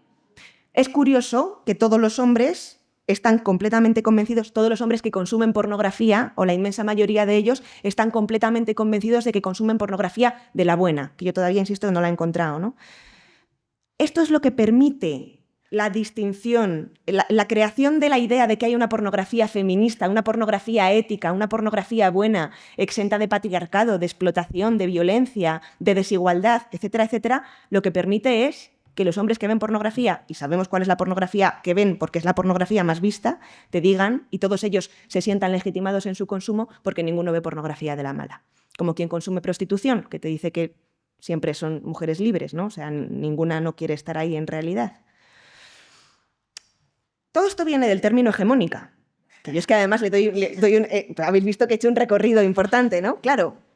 Cuando yo escribo en un primer momento el primer artículo sobre pornografía, yo hablo de pornografía hegemónica. ¿Por qué? Porque pienso, como yo me monte aquí el órdago de toda la pornografía, all pornografía, yes all pornografía, me comen por las patas. Eso vino después, ¿no? Desde luego. Pero en ese primer momento, pues genera como mucha tranquilidad poder escudarse en él. Bueno, yo estoy hablando de una cosa muy reducida. Hay otra pornografía, no estarás en contra de toda. No. Usted vea lo que usted quiera, ¿no? Yo solamente hablo de este tipo. Pues es un lugar más fácil para estar. Las feministas no están ahí. ¿no? Las feministas, en la medida en que son abolicionistas del sistema prostitucional, de la prostitución y de la pornografía, somos abolicionistas del sistema prostitucional, pues no pensamos que efectivamente haya nada que salvar en la pornografía. Sí, sí. Es que además esto, claro, tiene que ver con, bueno, con el concepto que abarca a más cuestiones, que es el de la libertad individual. Ahora pasamos a la propia libertad individual de las mujeres, ¿no? ¿Qué libertad tenemos? ¿Cómo nosotras también interpretamos que hay actos que nosotras podemos querer hacer? ¿Por qué no? Claro, luego si empiezas a ver aquí casos de mutilaciones, asesinatos, crímenes, dices, bueno, a ver, sin pasarse, que era...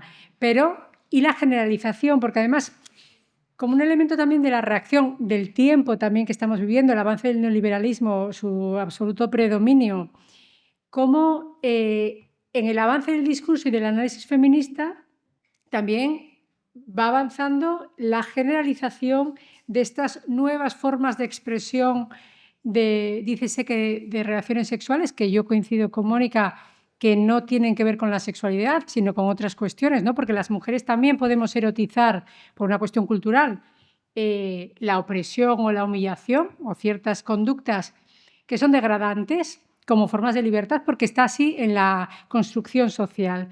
Es decir, igual que históricamente los besos se dieron de una y de otra manera porque es una cuestión, son expresiones culturales, las expresiones de afecto, las expresiones sexuales de manifestación de la relación sexual también son culturales. Entonces, ahí aparece la idea de la libertad individual como justificación, aunque sea una fantástica o sea una que no se sabe quién es la persona que está escogiendo libremente eso, la justificación de ciertas conductas, ¿no? Que permiten además justificar en el ideario colectivo las que consideraríamos eso, ¿no? Las buenas. Luego, por supuesto, las torturas, eso no las quiere nadie. ¿Por qué están ahí? No lo sabemos.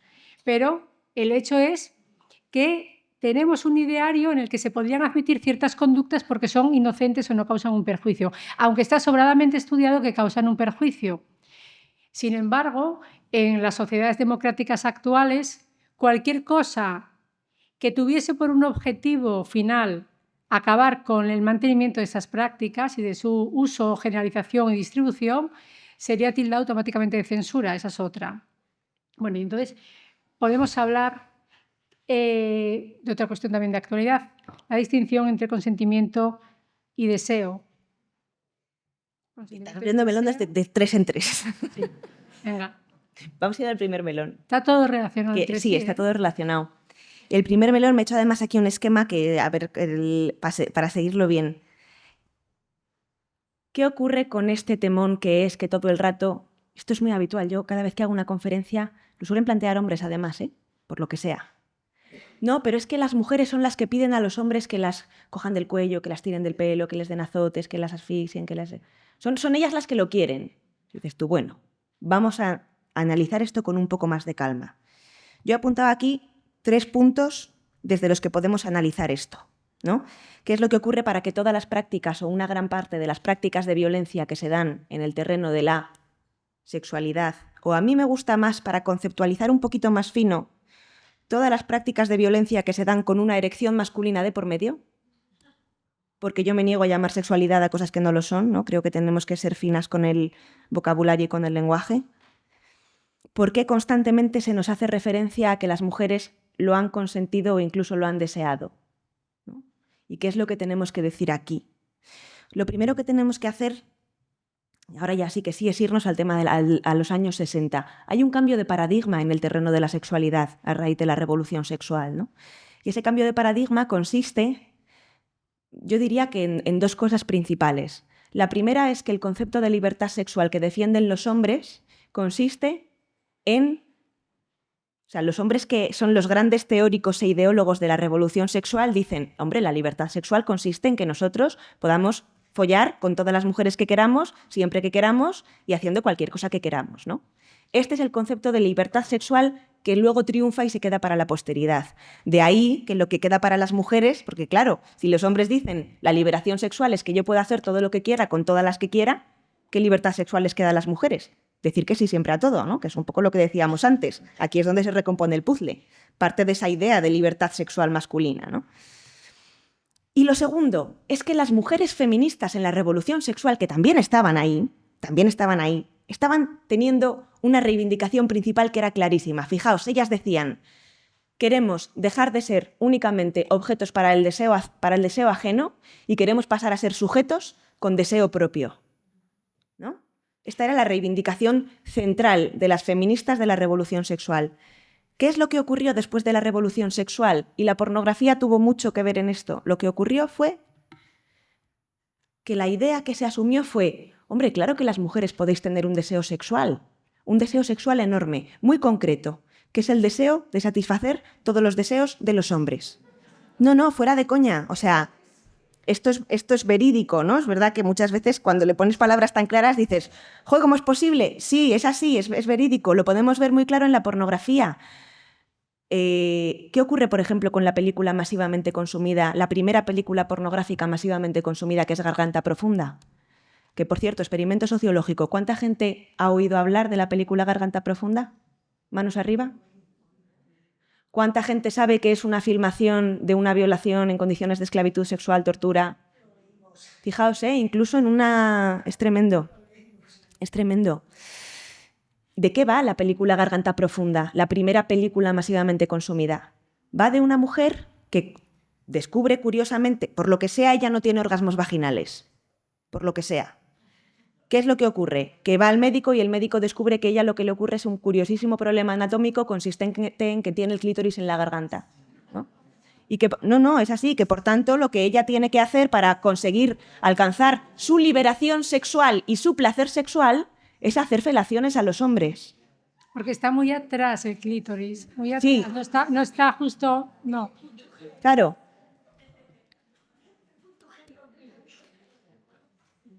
¿Qué es lo que vemos aquí? De una manera clarísima el mensaje: sí, todo el deseo que tú quieras, siempre y cuando tu deseo vaya destinado a satisfacer el suyo, ¿no? Y tu placer vaya destinado a darle placer a él. Por eso te ponemos el clítoris en la garganta, ¿no? Importante. Bien. Otro asunto que tenemos que tener en cuenta para entender esto, porque aquí ya podemos empezar a atar cabos, pero aún podemos sumarle más cosas. El género femenino. La socialización de género de las mujeres todavía a día de hoy se basa en dos pilares fundamentales, a lo que feministas anteriores han denominado la ley del agrado y el ser para otros. ¿Qué significa la ley del agrado y el ser para otros? Significa que a ti desde el momento cero se te va a construir como mujer para que tú sientas bienestar en el aportar bienestar, te sientas feliz al hacer felices a otros, te sientas bien contigo misma al gustar al resto, al satisfacer al resto. Claro, esto luego se traslada al terreno de la sexualidad. No pensemos que la sexualidad es algo que va aparte, ¿no? La sexualidad también se construye. ¿Y cómo se lleva esto al terreno de la sexualidad? Bueno, pues se lleva en la medida en que tu deseo es que te deseen y sientes placer al dar placer. Tú les preguntas, haces una encuesta a mujeres y les preguntas qué es lo que más les excita, y es excitar al otro. Lo que más les excita es ser ese objeto de deseo de la otra persona, ¿no?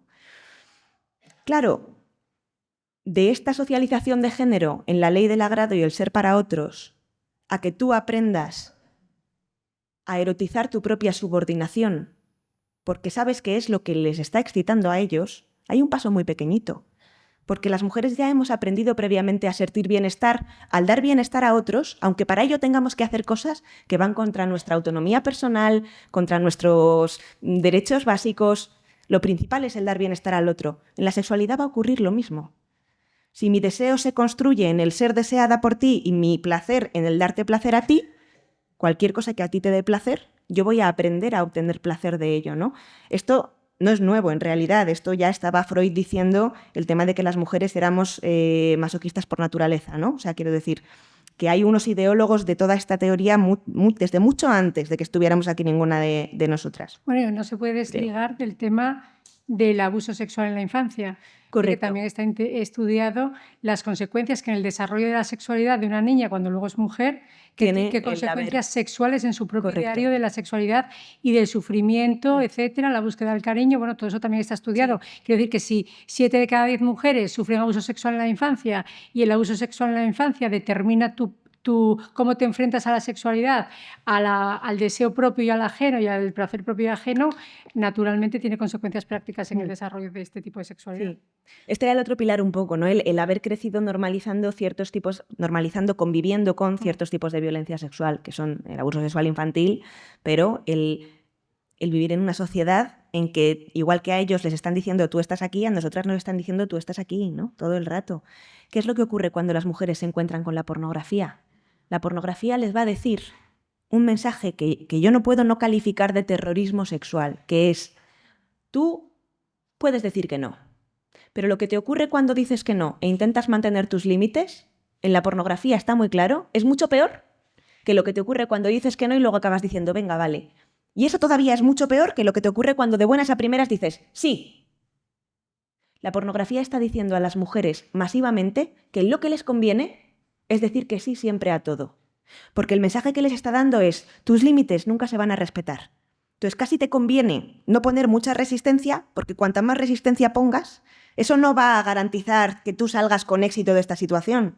Cuanta más resistencia pongas, más violencia y más tipos de violencia tendrán que utilizar ellos para poder satisfacer sus deseos accediendo a tus cuerpos, ¿no? De manera que si juntamos todos estos factores, el cómo cambia el paradigma sobre el deseo y la sexualidad de las mujeres con la revolución sexual, el cómo el género nos enseña a acabar erotizando nuestra propia subordinación y todos los mensajes socioculturales que recibimos, pues al final tenemos una construcción de la sexualidad femenina que tiene poco que ver con una construcción autónoma. Yo recuerdo el día en que pensé, os invito a que hagáis este experimento. Hubo un día que de repente pensé, bueno, voy a ver en cuántos lugares de mi día a día, de mi vida cotidiana, me encuentro el mensaje, la subordinación de las mujeres es sexy. Hacer el experimento. O sea, pensad, vais por la calle, la publicidad, ponéis la tele, leéis un libro, un artículo de prensa, ¿cuántas veces al día nos encontramos, no solo ellos, sino nosotras, con la idea, la subordinación de las mujeres es sexy? ¿Qué tipo de sexualidad femenina nos sale aquí? Pues una en la que es tremendamente probable que tú aprendas a erotizar tu propia subordinación y tu propia sumisión. Es terrorífico, pero es que es parte de lo que hay. Bueno, entonces ahora para ir terminando y que nos dé tiempo a hacer alguna pregunta, ¿ahora qué? Bueno, porque el libro que tenéis que leer sí que hace aportaciones propositivas. Pues yo siempre digo que hay que ir desde dos sitios. Creo que tenemos que ir, por un lado yo digo la vía de desde arriba y por otro lado la vía de desde abajo, ¿no? La vía de desde arriba es que tenemos que seguir exigiendo que se garanticen los derechos humanos básicos de las mujeres.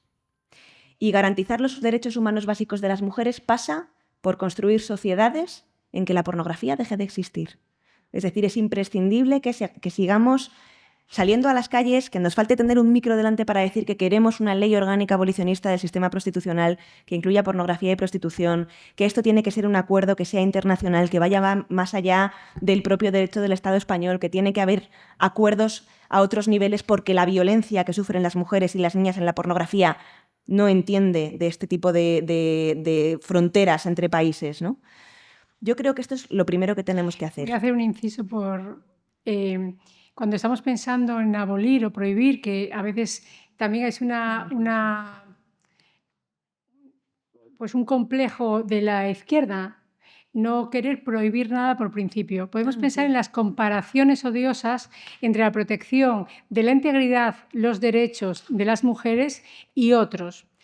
Estaba pensando ahora, al oírte hablar esto, aquella imagen del jueves, aquella portada donde salían los actuales reyes follando, que era un dibujo, que no era una violación, que era follar, que fue censurada en los periódicos, o sea, en la revista retirada de los kioscos. Es decir, cuando el Estado quiere, retira imágenes porque las considera ofensivas. Solamente que la Casa Real tiene más predicamento, por lo que sea, que la mitad de la población. Por algo. Claro, es curioso porque tú dices esto y ya tienes el cartel de censora, represora, la censura. Yo lo de la censura me daba mogollón de miedo, ¿no? Y es como, escucha, censurar discurso de odio, qué peligroso, ¿no? Es como todas las sociedades limitan los derechos, las libertades individuales en pro de los derechos sociales básicos? ¿Por qué como sociedad hemos decidido que tú no puedes decidir? Fíjate, esto en los tíos de izquierda se ve muy claro cuando se les llena la boca con la palabra censura, pero luego todos son plenamente conscientes de que los trabajadores deben estar protegidos y de que no puedes trabajar más de X horas y por menos de X sueldo y que tienes que tener X días libres. A eso sí que les limitas su libertad individual, ¿eh? Porque sí que consideras que hay ciertas cosas que efectivamente como sociedad quieres que acordemos que son malas para los seres humanos y que no podemos, por mucho que tú quieras, tú no puedes trabajar 24 horas al día a cambio de una cama. No puedes. Porque como sociedad hemos acordado que esto no se puede hacer, ¿no? Quiero decir que a la hora de limitar libertades individuales para garantizar ciertos derechos humanos básicos a nivel social, esto todas las sociedades lo han hecho a lo largo de la historia, ¿no? El tema es que con unas cosas vale y con otras cosas por lo que sea vale menos, ¿no?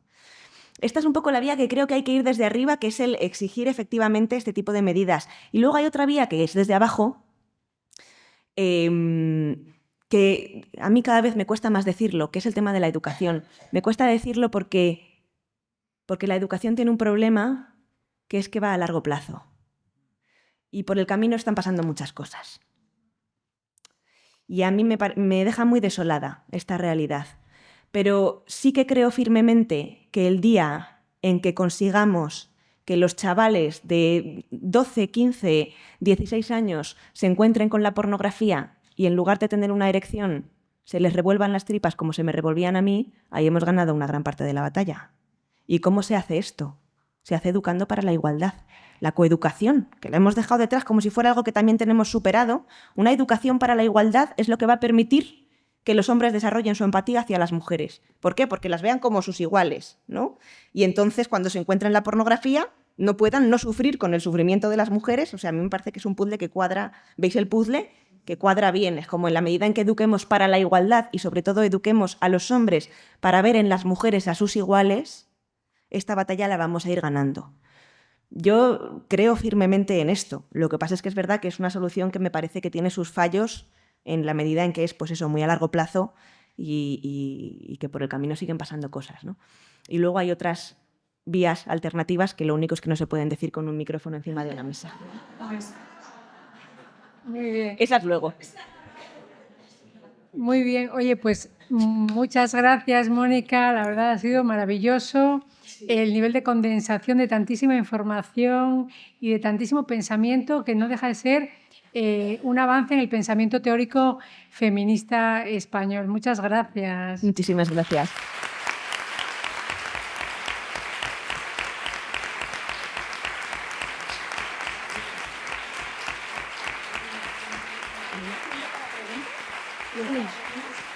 Entonces, vamos a... No os emocionéis, que estamos perdiendo segundos. A ver, vamos a abrir un breve turno de preguntas. Por favor, que alguien se anime. Begoña... Nota aclaratoria. Cuando hablamos de la abolición de la prostitución, no nos estamos metiendo ni queremos que desaparezcan, que las maten, que las gasen a las mujeres prostituidas. Que es otra cosa que nos dicen siempre. ¿Y qué hacemos con las mujeres que están prostituidas? Pues mire, lo mismo que hicieron con los chicos jóvenes y mayores que estaban tumbados por la droga. Recoger el dinero de los proxenetas, de las páginas porno y de todo esto y poner a las mujeres a vivir. A esas que están metidas en esa cueva, sacarlas de la cueva y ponerlas a vivir. O sea, que tenemos mucho contra los puteros y contra los proxenetas y contra los que ven pornografía y no tenemos absolutamente nada contra ninguna mujer que esté o haya sido prostituida. ¿Vale?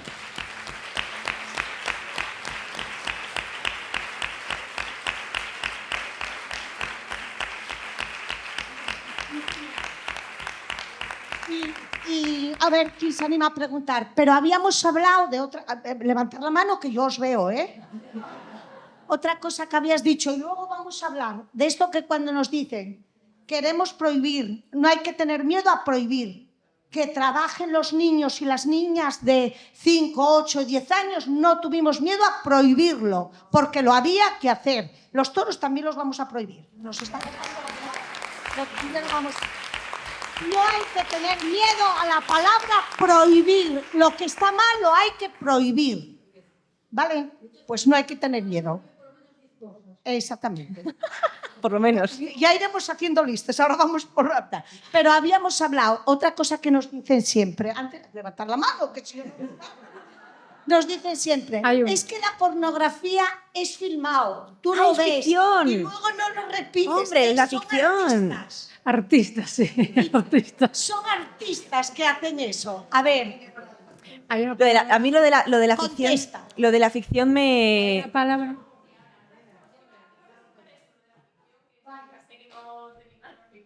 Claro, a mí lo de la ficción siempre me parece como muy, muy curioso por muchas cosas, ¿no? Que es un argumento que tenemos rebatido desde los años 80 en un sentido muy concreto, que es que nada de lo que vemos en la pornografía es ficción. O sea, aquí tenemos a Andrea Dworkin en los años 80 diciendo en la pornografía no hay efectos especiales. Todo lo que vemos se está llevando a cabo en la realidad sobre cuerpo de mujeres reales y de niñas reales, ¿no? Por tanto, no hay nada ficcionado aquí, ¿no? Pero fijaos, cuando los hombres se amparan en que la pornografía es ficción para legitimar su consumo de pornografía, no hacen referencia únicamente a esto, ¿no? Sino que hacen referencia a muchas más cosas, como por ejemplo, cuando te dicen es ficción, te quieren decir también, en primer lugar, yo sé perfectamente que esto luego no lo puedo llevar a cabo, ¿no? Que de hecho te dicen, no, la pornografía es un problema para los menores porque no distinguen realidad de ficción, yo la distingo perfectamente. Y luego tú dices... Vamos a irnos a las encuestas sobre la vida sexual de las mujeres en la actualidad y vamos a preguntarnos por qué tantísimas mujeres están viéndose llevadas a imitar prácticas que son las que los hombres consumen masivamente en la pornografía. Si también distinguieran realidad de ficción, ¿no? La realidad no se parecería tanto a la supuesta ficción, ¿no? Es como, no puedes ampararte en que es ficción precisamente cuando tú luego lo estás llevando a cabo en la realidad.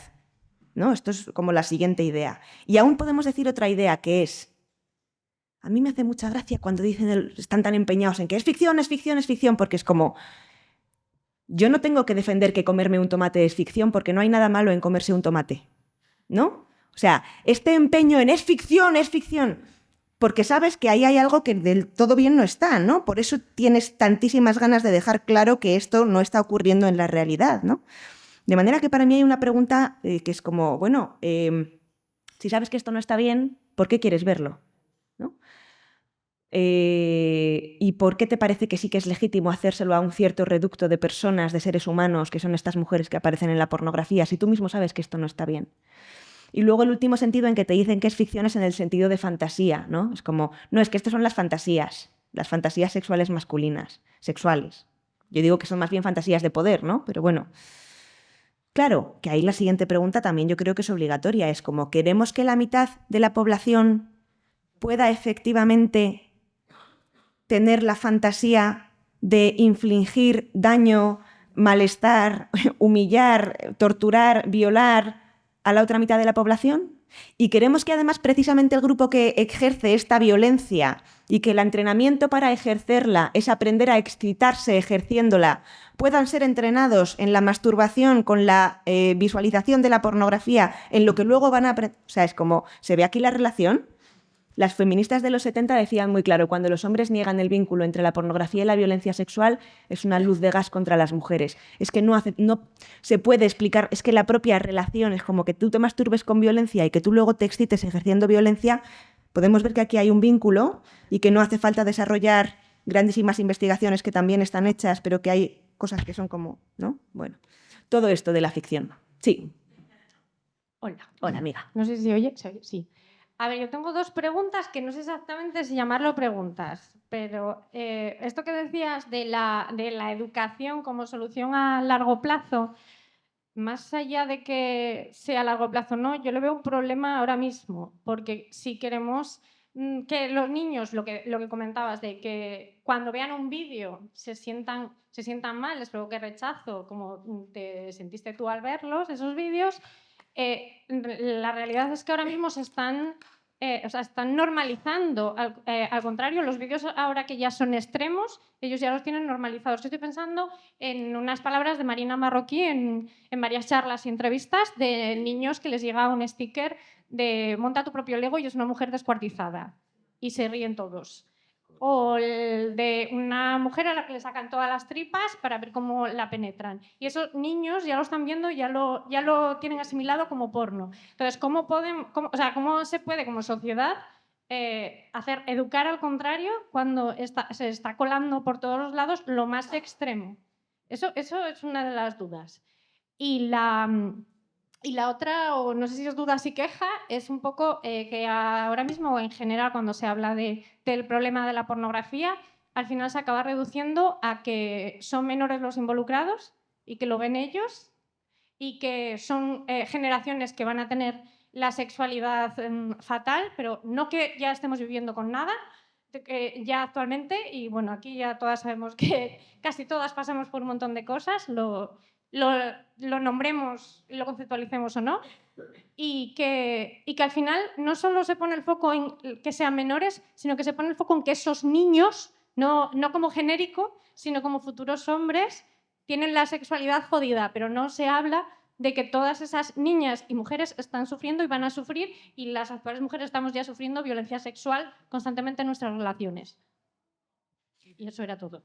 Sí, creo que son dos cuestiones fundamentales. El tema de la chavalería y cómo están normalizando todas estas barbaridades, ¿no? O sea, yo creo que efectivamente la primera vez que los chavales se encuentran con la pornografía, lo inmediato no es una erección, lo inmediato es aprenden antes a banalizarla y a reírse con ella que a masturbarse con ella y a excitarse con ella, ¿no?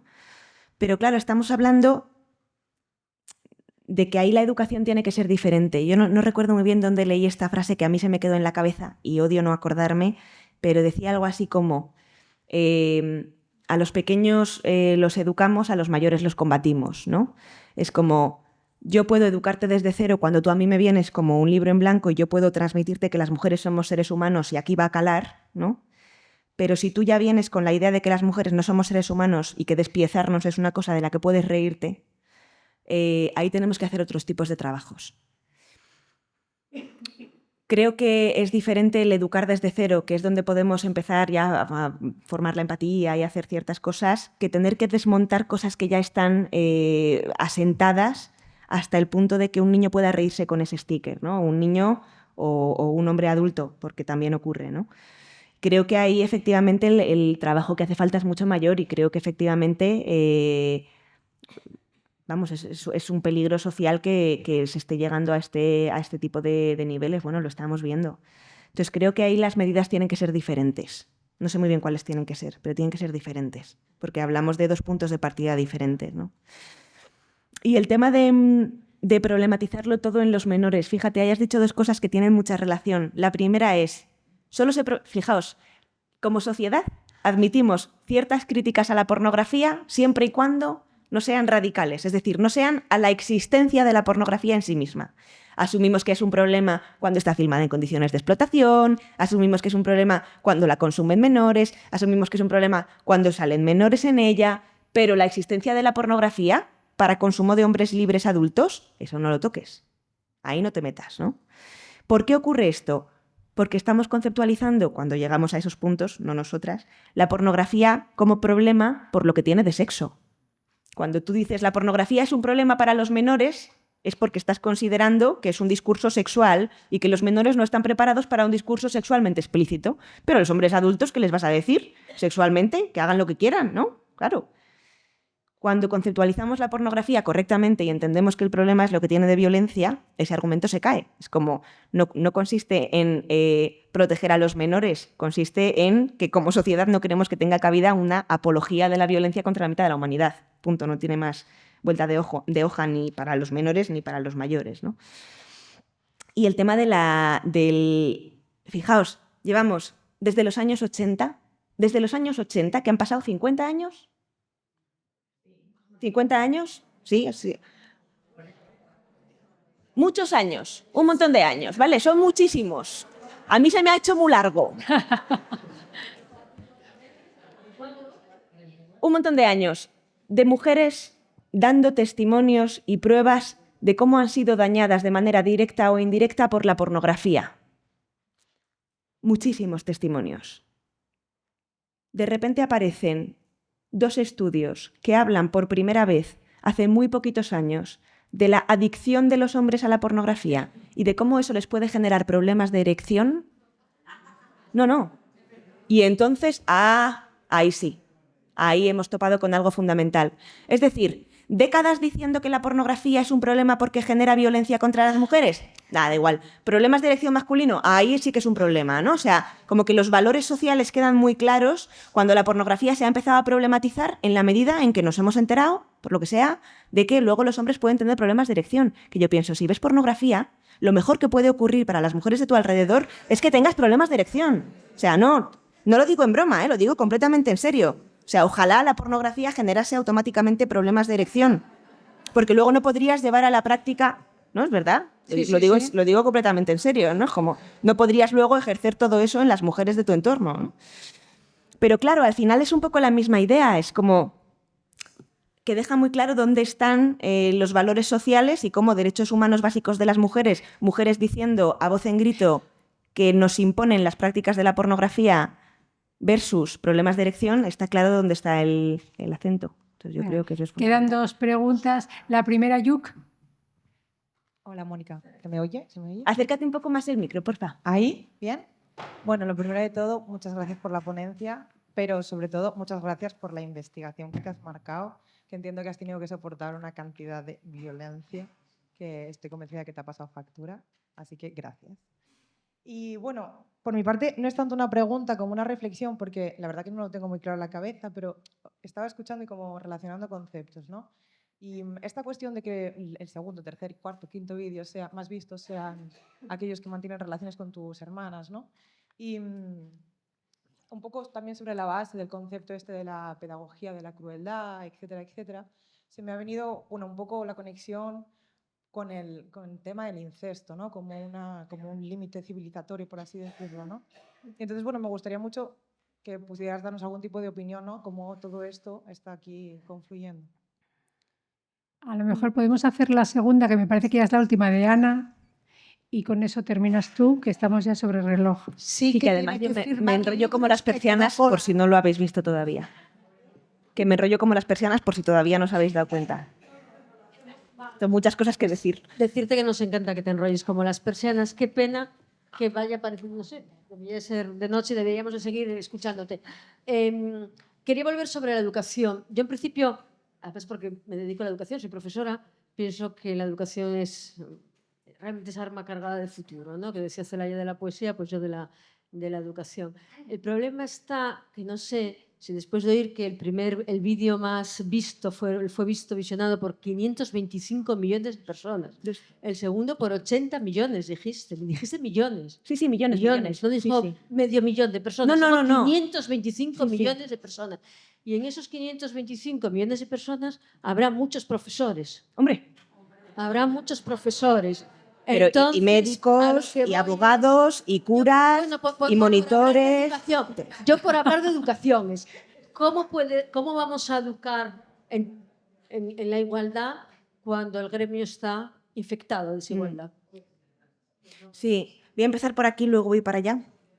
Es muy curioso porque cuando hago formación para el profesorado... Sí, no, cuando hago cosas de formación para el profesorado... como que hay una tónica como muy principal que es la de los profesores hombres que es como están muy preocupados por el consumo de los menores de pornografía, pero no problematizan su propio consumo de pornografía, ¿no? Entonces, ¿cómo pretendes educar en que la pornografía es un problema si tú mismo estás viendo luego pornografía todos los días en tu móvil por la noche, ¿no? O sea... ¿Qué es lo que está ocurriendo aquí? Entonces, recojo lo que dices porque efectivamente, claro, todo va de conceptualizar bien y politizar bien. O sea, si entendemos que la pornografía es un problema por sus vínculos con la violencia, no podemos salvar el consumo de pornografía de hombres adultos. Y esto yo creo que es lo que tenemos, es la baza ganadora del debate. Esto no va de sexo, esto va de violencia. Creo que esa es la baza que nos va a permitir decir... Es que me da igual cuántos años tengas, porque esto no va de sexo, esto va de violencia, ¿no? Y va de que las mujeres tenemos derecho a vidas sin violencia y que para eso tú tienes que dejar de consumir pornografía, ¿no? Entonces yo creo que esa es la baza que tenemos que sacarles y es la que yo les saco cuando me encuentro con este perfil que es muy habitual, ¿no? Profesor muy preocupado porque sus niños de 7 años ven porno, pero viendo porno él, ¿no? Y voy a terminar ya, os lo prometo, ¿vale? Os lo prometo. Esto último que he dejado para el final, porque esto son cosas sobre las que yo estoy pensando ahora, que no es como que te diga todo esto, lo que os he contado está muy desarrollado, tiene muchas vueltas, tal, no sé qué. Esto es como algo que yo estoy pensando, ¿no? Que es, ¿puede estarse dando otro cambio de paradigma en la sexualidad?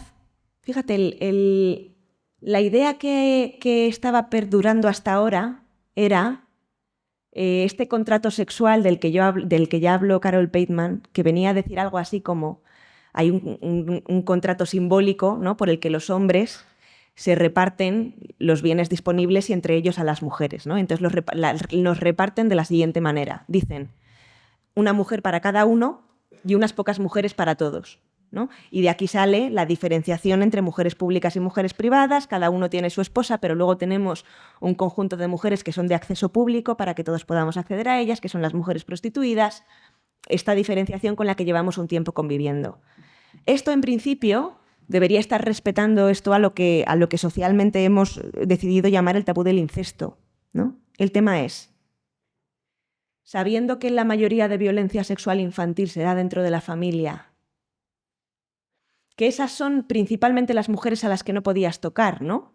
Porque había mujeres que sí que podías tocar, las que son la tuya y las comunes, pero las que eran de otros de uso privado habitualmente eran de tu familia. O sea, en tu familia nunca quieres que haya ni de las de uso público ni las que van a ser para tu uso privado, ¿no? ¿Se entiende un poco esta idea? ¿Sí? Vale. ¿Puede estar habiendo un cambio de paradigma en que ya la cosa no sea una para cada uno, respetando que no seamos de la misma familia y unas pocas para todos, y la cosa esté pasando a ser todas para todos? Yo le doy vueltas, y le doy vueltas un poco a raíz de todas estas ideas, ¿no?, que es como que nos impiden pensar que efectivamente sigue habiendo un respeto de ciertos límites que socioculturalmente, por lo menos, pensábamos que sí que se estaban asumiendo. Y creo que no lo están siendo, ¿no?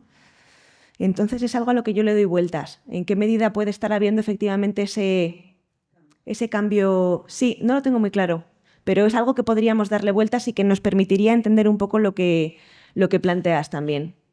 Ya me tengo que callar. Muchísimas gracias.